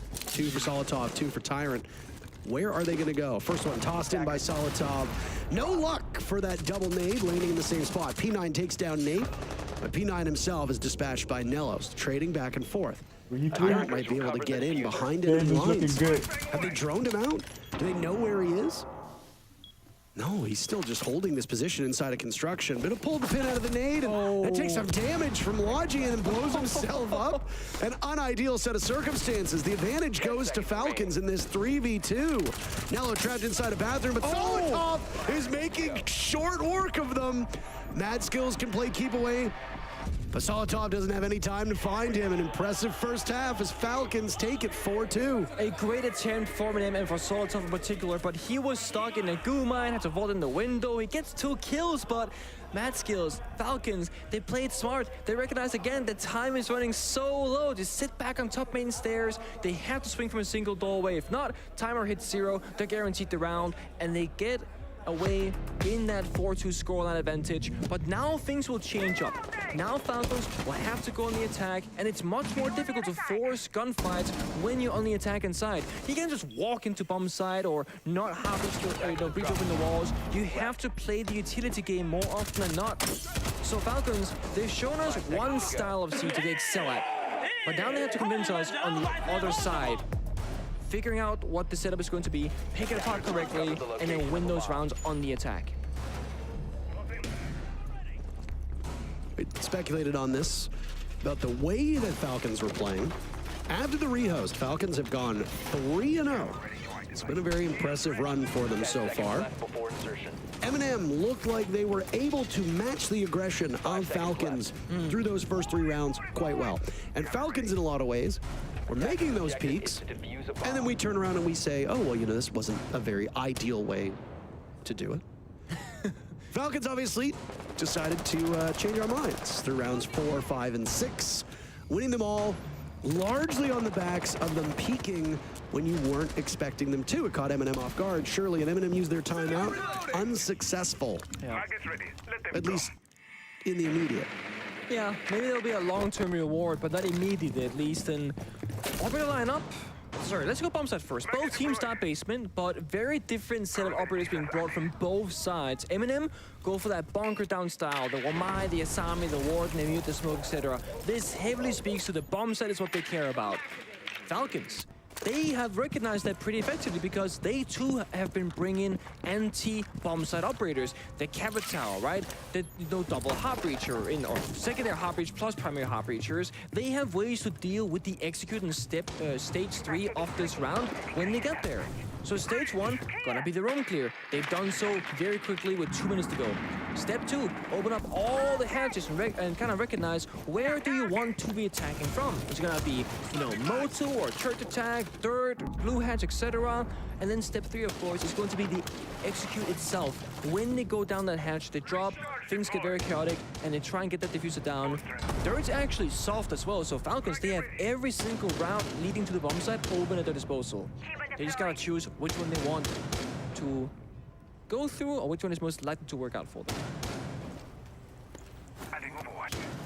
We start on this very comfortable, Always very good familiar information. bomb site. Lineup includes Right a now, Capital with Falcons LMG, are not something you see every in day. on fire, so you gotta Certainly love that. not. Oh, It's speaking been of that, a while since the LMG meta. I can't remember the last time I saw that gun. The pair is in a good spot right now, and also the newest operator, Brava, has the pair of 2. Some familial connection, I believe. We'll do it after these matches. If you follow actually, the it's lore. gonna be a long time before this match is end, so. Nice smoke. A second one will go off as well. Joker, the very first pick on the Solotov. There goes to Amai, but M&M answer back. Joker's only good enough for a single kill. Mad skills with 35 seconds to go, getting diffuser down, but Nave sees it. Takes him out. P9 trying to get into position, scrambling to do so. Unsuccessful in stopping the plan, and now from the pulse wall, down he goes to Tyrant. Uses and Tyrant both fall, as it's an absolute bloodbath between these teams, with M&M coming out ahead. Easily winnable. Leaving it all up to O kills. 15 seconds left. Wandering into the bomb site, retrieving the diffuser, and will now attempt to plant of his own. He's scared off of it. Both Nello and Nafe are aware of his position, and it's up to Nafe to do it, but you can just let the clock do most of the work for you. Nello gets the kill. Great stuff. That's M&M taking their very first defense. Yeah, it was a great attempt for Falcons. They opted for that pillar plant in that long corridor from bottom main stairs. The Capital smokes, they obscure the vision, they distract, they drop, things that get messy. But there was one part of M&M that really favored them. They have a Warden. They can see through smokes, they can see through flashbangs, they shut down the plant, and I have to say Falcons, while the execute happened very early, the plant follow-up from Mad Skills was actually quite delayed. I mean, the smokes almost had faded away from the Capital by the time they started the initial plant execute, so I'm not sure if there was a issue I love with the the wall fact being that, open correctly. Matsko wasn't in the right position and ready to go when the shifts call came quick out or once whatever. you But change the either way, operator, they change do a the great job at tactic. shutting it down, and it is because of they said we're gonna up that bomb side style of defense, where they play those bomb side operators. If they had played like the Alibi, the Legion, the Oryx, like Falcons did, and they had roamed early on, that execute, if it had came down to it, likely wouldn't have gone the same way because of those operator style choices. 10 seconds. 5 seconds. God, left that blitz before played in insertion. round number 1 feels like it was ages ago at this point. Bring it back. Run it back one more time. I mean, different team, but still. Yeah. I do love seeing it. Anything that's like fast, chaotic, like we saw some Glass, Gridlock play earlier today from some of the APAC teams. We saw a Blitz now from M&M. I love seeing it when it works. Yeah. Because we'll see like a Gridlock show up, you know, we'll see like a Monty show up, we'll see like a Sen show up, and then they die early and you don't ever see any value from it. And you're like, okay, well, that was kind of a bummer. Yeah. That's valid. I mean, even if you don't win the round necessarily, but like there is a strat, you see what happens, you see the idea behind it, that alone is cool enough for me to be happy. Here it Early comes right round here. now from Falcons on a Germ attack. Things they have really I changed definitely here. don't Falcons, use of course, the, being very quick to repel punch on the defensive side. They're actually feature taking to their fight. time on attack to go through all their steps, you know, when I not was get caught first off guard. playing the We game, see a that's Joker how here you paying use it so much nonstop, respect to the and now possibility of a member from change M&M that. holding an angle it's from green useful box, at times, from you know, downside basement of surprise pit, attacks. etc. And they just don't want to lose early members to something silly by not checking their corners. Very first Lion call will go out. Doesn't seem to get all that much, but the drone will gain some information as to M&M's position inside a cache. Odds are this nade works. No, I mean, it's close. Okay. Does a chunk of Tyrant's HP, but he can still exist. They're expecting a potential play over by Garage. There's a late flank from Nafe. Half of the round to go. What noise can he do? What damage can he do? Because Joker's now inside a Garage. But Nafe might have missed his opportunity. I mean, he can still go for the flank if he wants to, but I'm seeing Solotov was on cameras earlier, Default and Valkyrie. Oh, look at the timing. He climbs the ladder. Valentino almost swings the window. Oh, he knows! Sees him. Nafe is not happy about that one whatsoever. That's one of those, if Nafe, you know, doesn't get spot out there, the damage he can do on the flank is ridiculously high. But instead, he becomes a free kill for Valentino. And now Falcons, they're right next to the bomb site walls in a man advantage. That's exactly what they want to be. They got smokes in pocket, they got flashbangs to go. They're in a great position. Yeah, for M&M, you lost a lot of map control. You're basically barricaded inside of the site at this point. Yeah. Lost construction. Looked like you might be about to lose logistics, but one of those smoke canisters go out. Those gas canisters from Solotov uses, fires back. Down goes Joker. He finds a second on to Valentino. Holy smokes. M&M just making quick work of it as they walk right in. Right now Mad skills through Logi. M&M Inside of the to closet, finally but it's get back Usis up at the top, watching by on the top, main you know, stairs. O close game. kills It's out on the 4-3 balcony. overall. Not O kills, 2 kills to his name, actually. Can he add to that? No, he can't. A 4K from Usis, as that coincides with the 4th round for M&M. Uses quite literally playing the exact same style of Siege as Falcons was playing against him. The moment they get comfortable near the bomb site where they might go for an execute, he will swing into them and say, you know what, I'm not gonna let you, I'm gonna aggress first. He finds 4 kills in the round, front, back, left, right, and center. We saw there was indeed a yellow ping on Nafe flanking in Garage. Falcons, they take that time early on to establish the drone network, the safe entry into the building, and they get to the bomb site with as many people alive as humanly possible, but there's Uses. So he will take the one out later on instead. We saw Bandit being played last round by Nello on that gym defense. Wasn't needed whatsoever. He was on that jacuzzi wall, I believe. And they will bring the same operator on a different player of Uses this time on CCTV. Now, in a Tier 1 game of Siege, when we see a bandit, we don't typically go, oh, you know, this bandit's gonna completely stop them from breaching the walls because bandit can just completely, you know, remove any option. No, the bandit is more like you're gonna slow down the enemy, make it more difficult for them, and make them burn resources. Like, go downstairs, where now? There's a mirror window. There, oh my god, this strat is like from 4 years ago. There's cancel barricades downstairs, the mirror leading to Garage. So, if they wanna go downstairs for Falcons to remove the bandit from play vertically, they gotta deal with a whole second setup downstairs first. They can also try and take the cabins off P9, go on that CCTV window, toss a firebolt on in, denying him from tricking the wall, and then toss an EMP in the wall. The thing is, they don't have any EMPs. So as long as Users has pre-placed 1 or 2 of those batteries, it's going to be very difficult for Falcons to make progress on this CCTV breach wall. It's a pocket Black Mirror going out there. Hey? All right, that's fascinating. I mean, you immediately punch it. Okay, I mean, bravo, but now look at this. You've opened it up. This works both ways. Yeah. They can now impact troops through it as well. It's going to be Tyrant with those impacts in pocket. It says I picked There was it up. an aid tossed on in, and I'm upside gonna look down. into the game to see Exothermic where charge. Yeah, here comes. it is. See if I have it. Impact from Catwalk. I have no idea about this. Obviously not too happy about that is Valentino. Joker 619 all the while testing his luck. And wow, 2 immediately fall for him, and have a 3rd as well for Joker. That's his 2nd. 3 on the board. Nello swinging desperately Falcons towards the going breach in that's right now now. been opened up. Falcons look like they'd had their wings clipped, but suddenly they're flying again. Solitov, a nice pick onto Joker, but he's got 3 more bodies to be found. Oh, he gets another. 2 more for Solitov, but that's it. The LMG in the hands of P9 is a little bit too much. 5 rounds for Falcons. I'm not gonna lie, I honestly think that M&M, they were trying to overcomplicate the process. If your Catwalk player for my Tyrant is your most important player on the map, because, you know, the Catwalk Rafter is a crucial spot to hold as a defender, he's also your impact denier on the main breach, and we saw it. He died trying to throw his 2nd impact grenade out to help his teammate not get the, or to help his teammate secure that breach. But he dies for it. They lose carriage control, and things just speed up from there from Falcons. Joker found the 2nd, Joker found the 3rd as well, and then things could get really dire. A great attempt of a clutch for Solitov, but you gotta retake up a staircase. That's not gonna work out. And All right, how many people are watching for the drops, guys? Let me know, man. They didn't I need to make a sandwich, to so clear out that bandit position whatsoever. in they a couple couldn't make minutes, below. We saw I'm there gonna was wait Castle for this. I Barricades think in they're the about mirror to window. finish this Capital game right wasn't now in the if they CCTV can window. win. I honestly think that could have been a Close it single out. M&M as users, simply just bandit tricking. No mirror window on the breach, no like weird impact tricking, etc. Just a good old simple bandit, see what Falcons will do, and then you adjust mid-round. We never really saw what Falcons had in store or in their minds to try and deal with bandit. We never got there, frankly.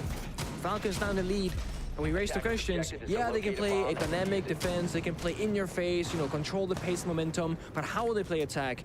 Completely opposite. Very structured, relatively slow, and they just, again, they have a checklist, and they go through it. Do we have this flank drone? Check. Do we have the main breach? Check. When we get the breach, what are we gonna do? Okay, we're gonna do this. Everyone be ready? Okay, 3, 2, 1, check, go. That has been very impressive so far from Falcons in their debut game here at the Copenhagen Major. Impressive is a great way of talking about it. Not that any of the teams that are at this event didn't deserve to be here. I mean, you don't walk into this event thinking that you're going to go out after only winning, you know, 5 rounds, 6 rounds, etc., or even just winning a single map in the best of 3. For those that followed the games earlier, you saw that Fury lost to Sandbox. The loser of this match goes up against Fury. You and I are actually going to be casting that later today. Yes, that is correct. The Thai team of Fury. Will they go up against the EU squad of M&M or the Saudi Arabian squad of Falcons? That's the question. Right now, Falcons really well positioned. They went on that 3-round run tail end of the first half. Forfeited their first 2 attacks to M&M on defense before getting on the board. Falcons still have their timeout in back pocket as well. Solitov is solo roaming top floor at Castle, running away from office because that's where Falcons' focus is. They want to get that kitchen edge opened up. So they open the office hatch, they toss out a grenade, and now those 6 Kyles will go out, open the hatch, and it looks like a relatively limited attack. I mean, right now all they really have is oh no, Jokers and Garage as well. So they actually have full map control pretty much. Blue stairs control, first floor, etc. They just have missed Solitov upstairs inside a gym bedroom. Besides that, they have full map control. But do they know he's roaming? That's the big question in my mind, because Solitov, he's looking for a play down the main stairs now. He might catch 1 or 2 members actually.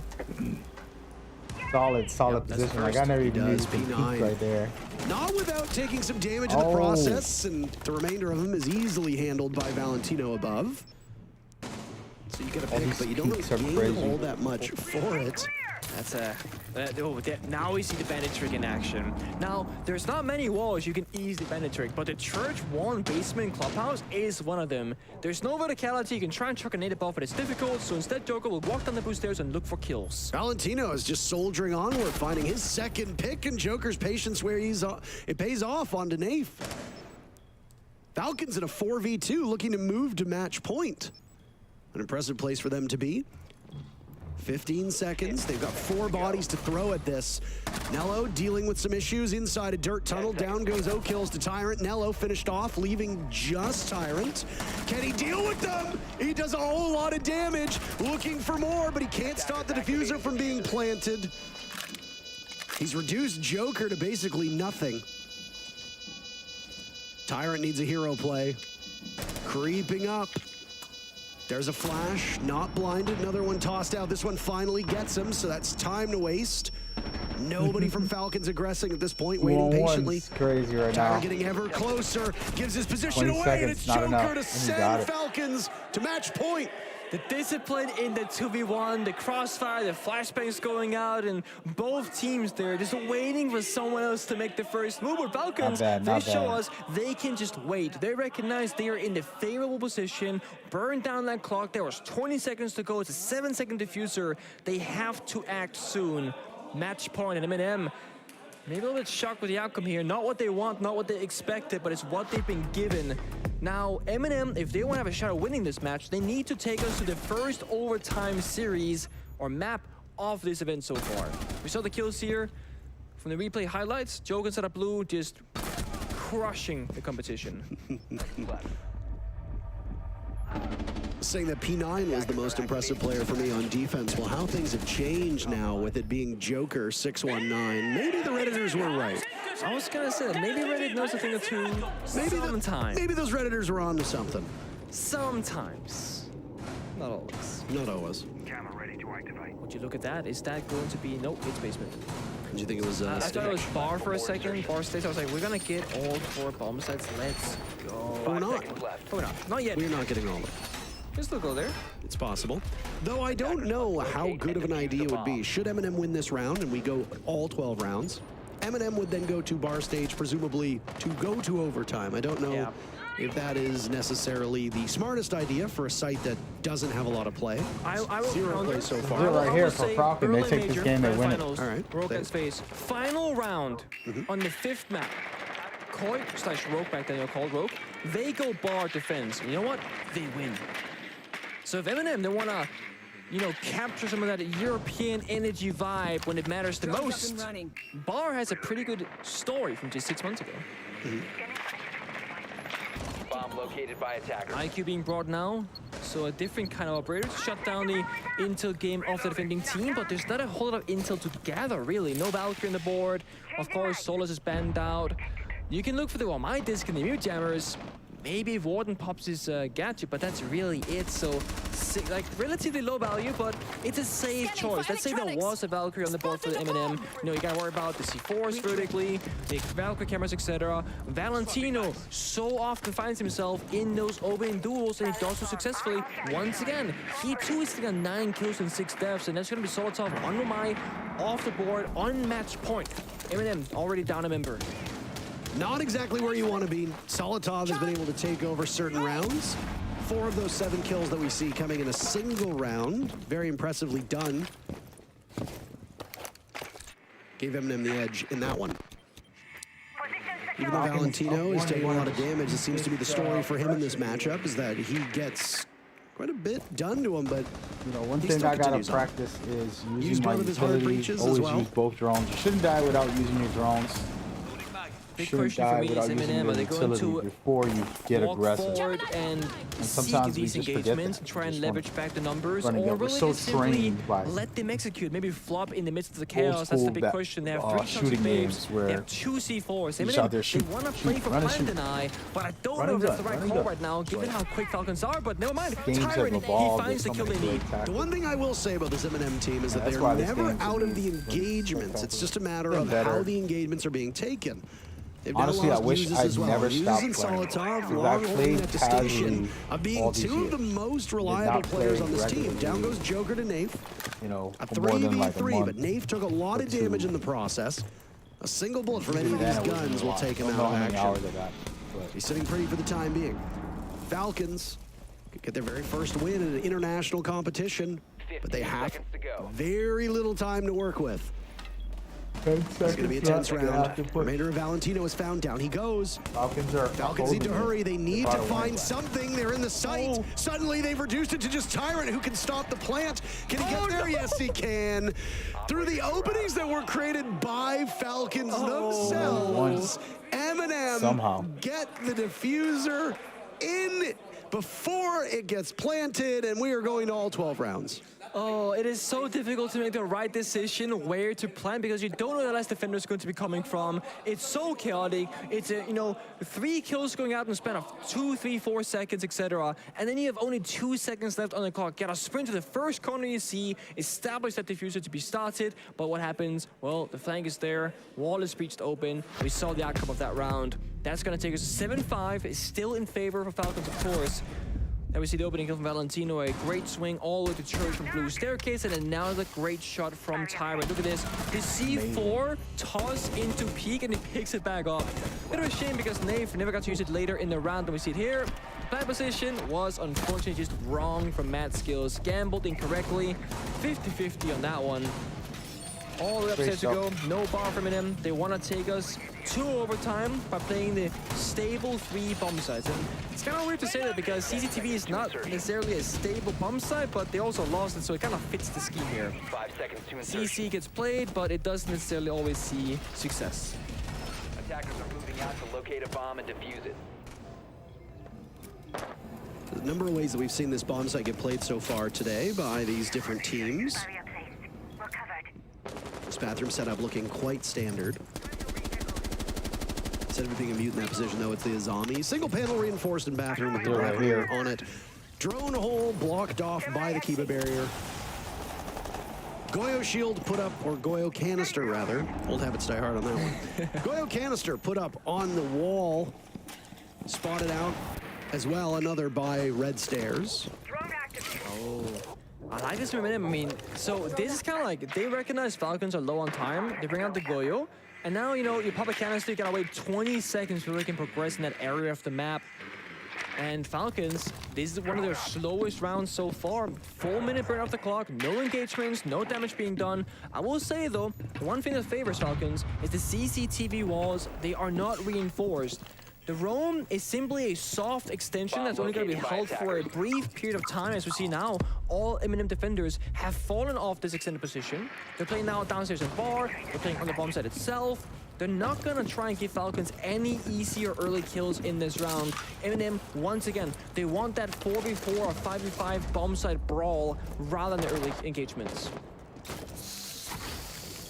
Oh, they double reinforced the office walls actually even.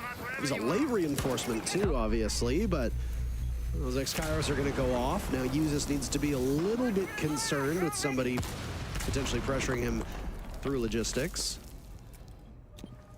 For the time being, he's relatively safe. Jacuzzi wall opened up as well.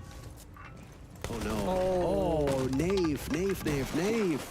Playing downstairs with a Nitro Cell, expecting somebody to go towards Logi, and it's going to be some shrewd maneuvering by Oak Hills, who throws up a nade. It does damage to Solotov. Doesn't kill him, though. Iana of Oak Hills able to get out of there. I mean, they're in the bomb, dude. Just barely.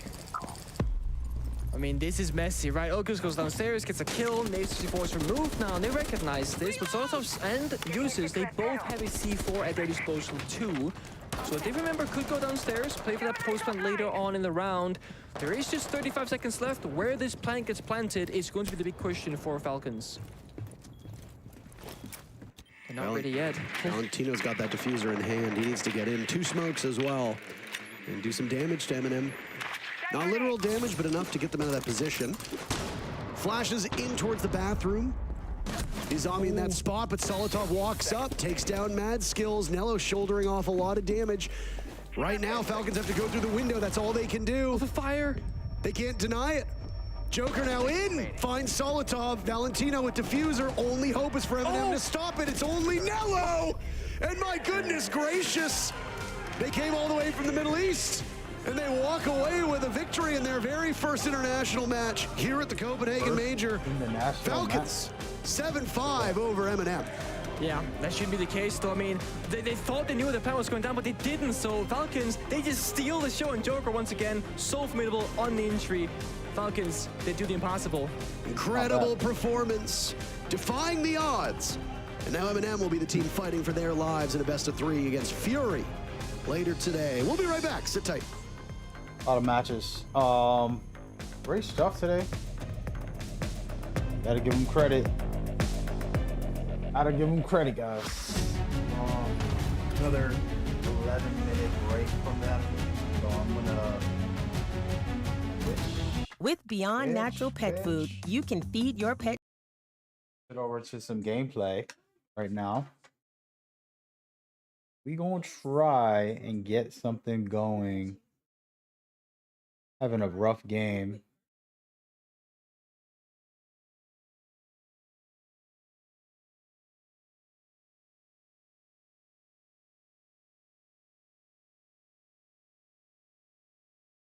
But yeah, hope y'all enjoying that. That was a good game. That was some good games.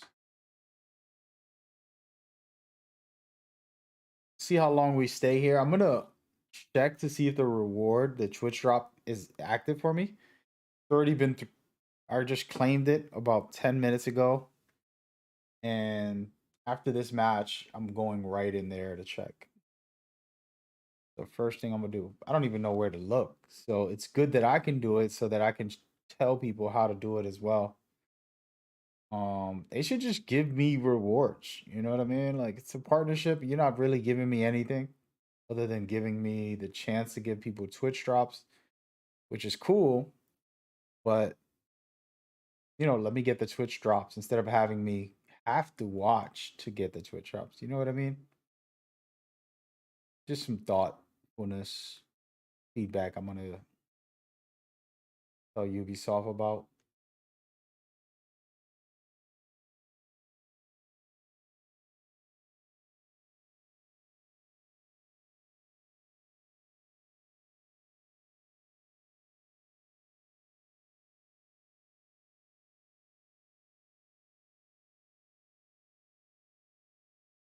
All right, get into the game. My fault. Had the sound off. All right, I need this. I need to do something for the team because I haven't been doing anything. Just speaking facts here.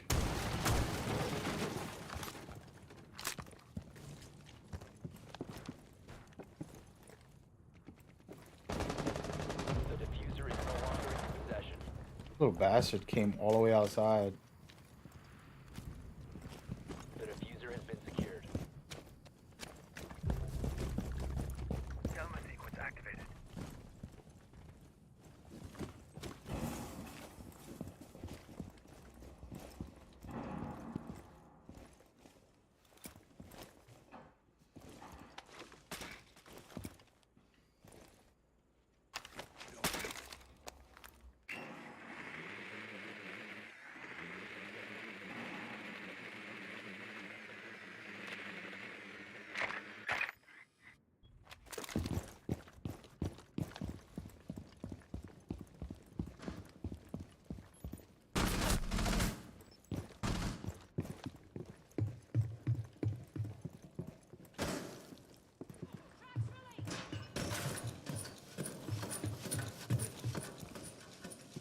I see you lurking.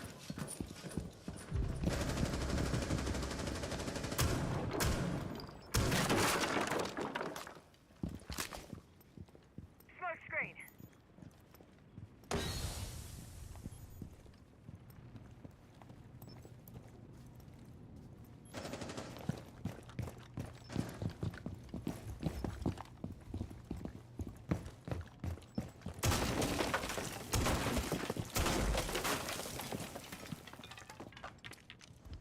Track sting is released. Trying to find a place I can drop down on.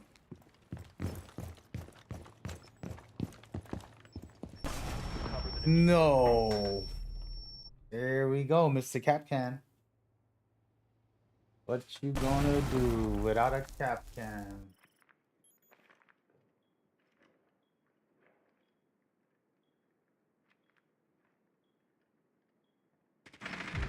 Down to one friendly. 15 seconds remaining. Oh, we lost. 1 versus 4. He can do it. 10 Carry seconds me. remaining. I need it. I've been playing bad. 5 seconds. And there it Op is. 4 eliminated Ladies all and gentlemen. Hell.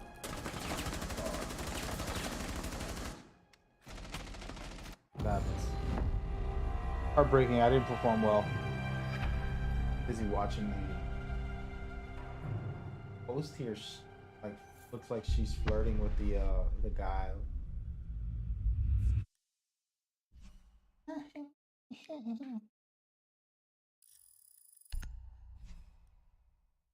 It was weird. Well, not even. All right, let's look this up. I have packages. All right. 3 beginner packages, survival pack. All right. I don't know if this is what they were supposed to be giving me or this is what I got for my own. Dude, this is where I don't know. I'm gonna equip it. Do it. Ooh, that's fire. Equipped all. Screw it. Equipping it on everybody, man.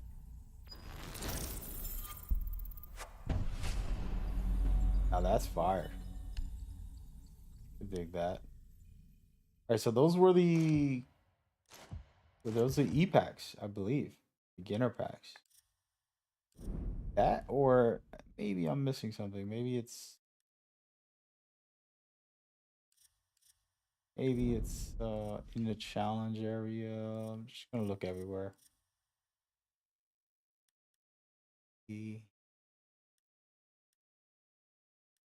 Might be.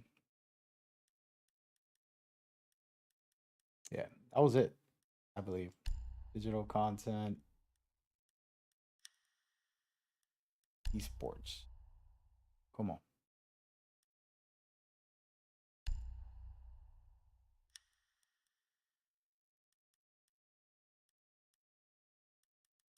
Anyways, we tried. I think that's it for me, guys. I'll be back tomorrow.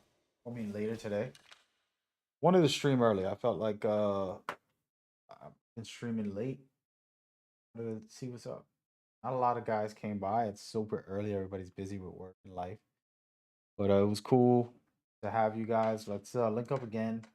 This event's gonna keep going, so you want to watch it and get Twitch drops off of there. You know, same ones as mine, I believe. Very cool stuff. Wanted to share that with you guys, give y'all some love. We'll be back tonight or tomorrow. We'll see what's up. All right.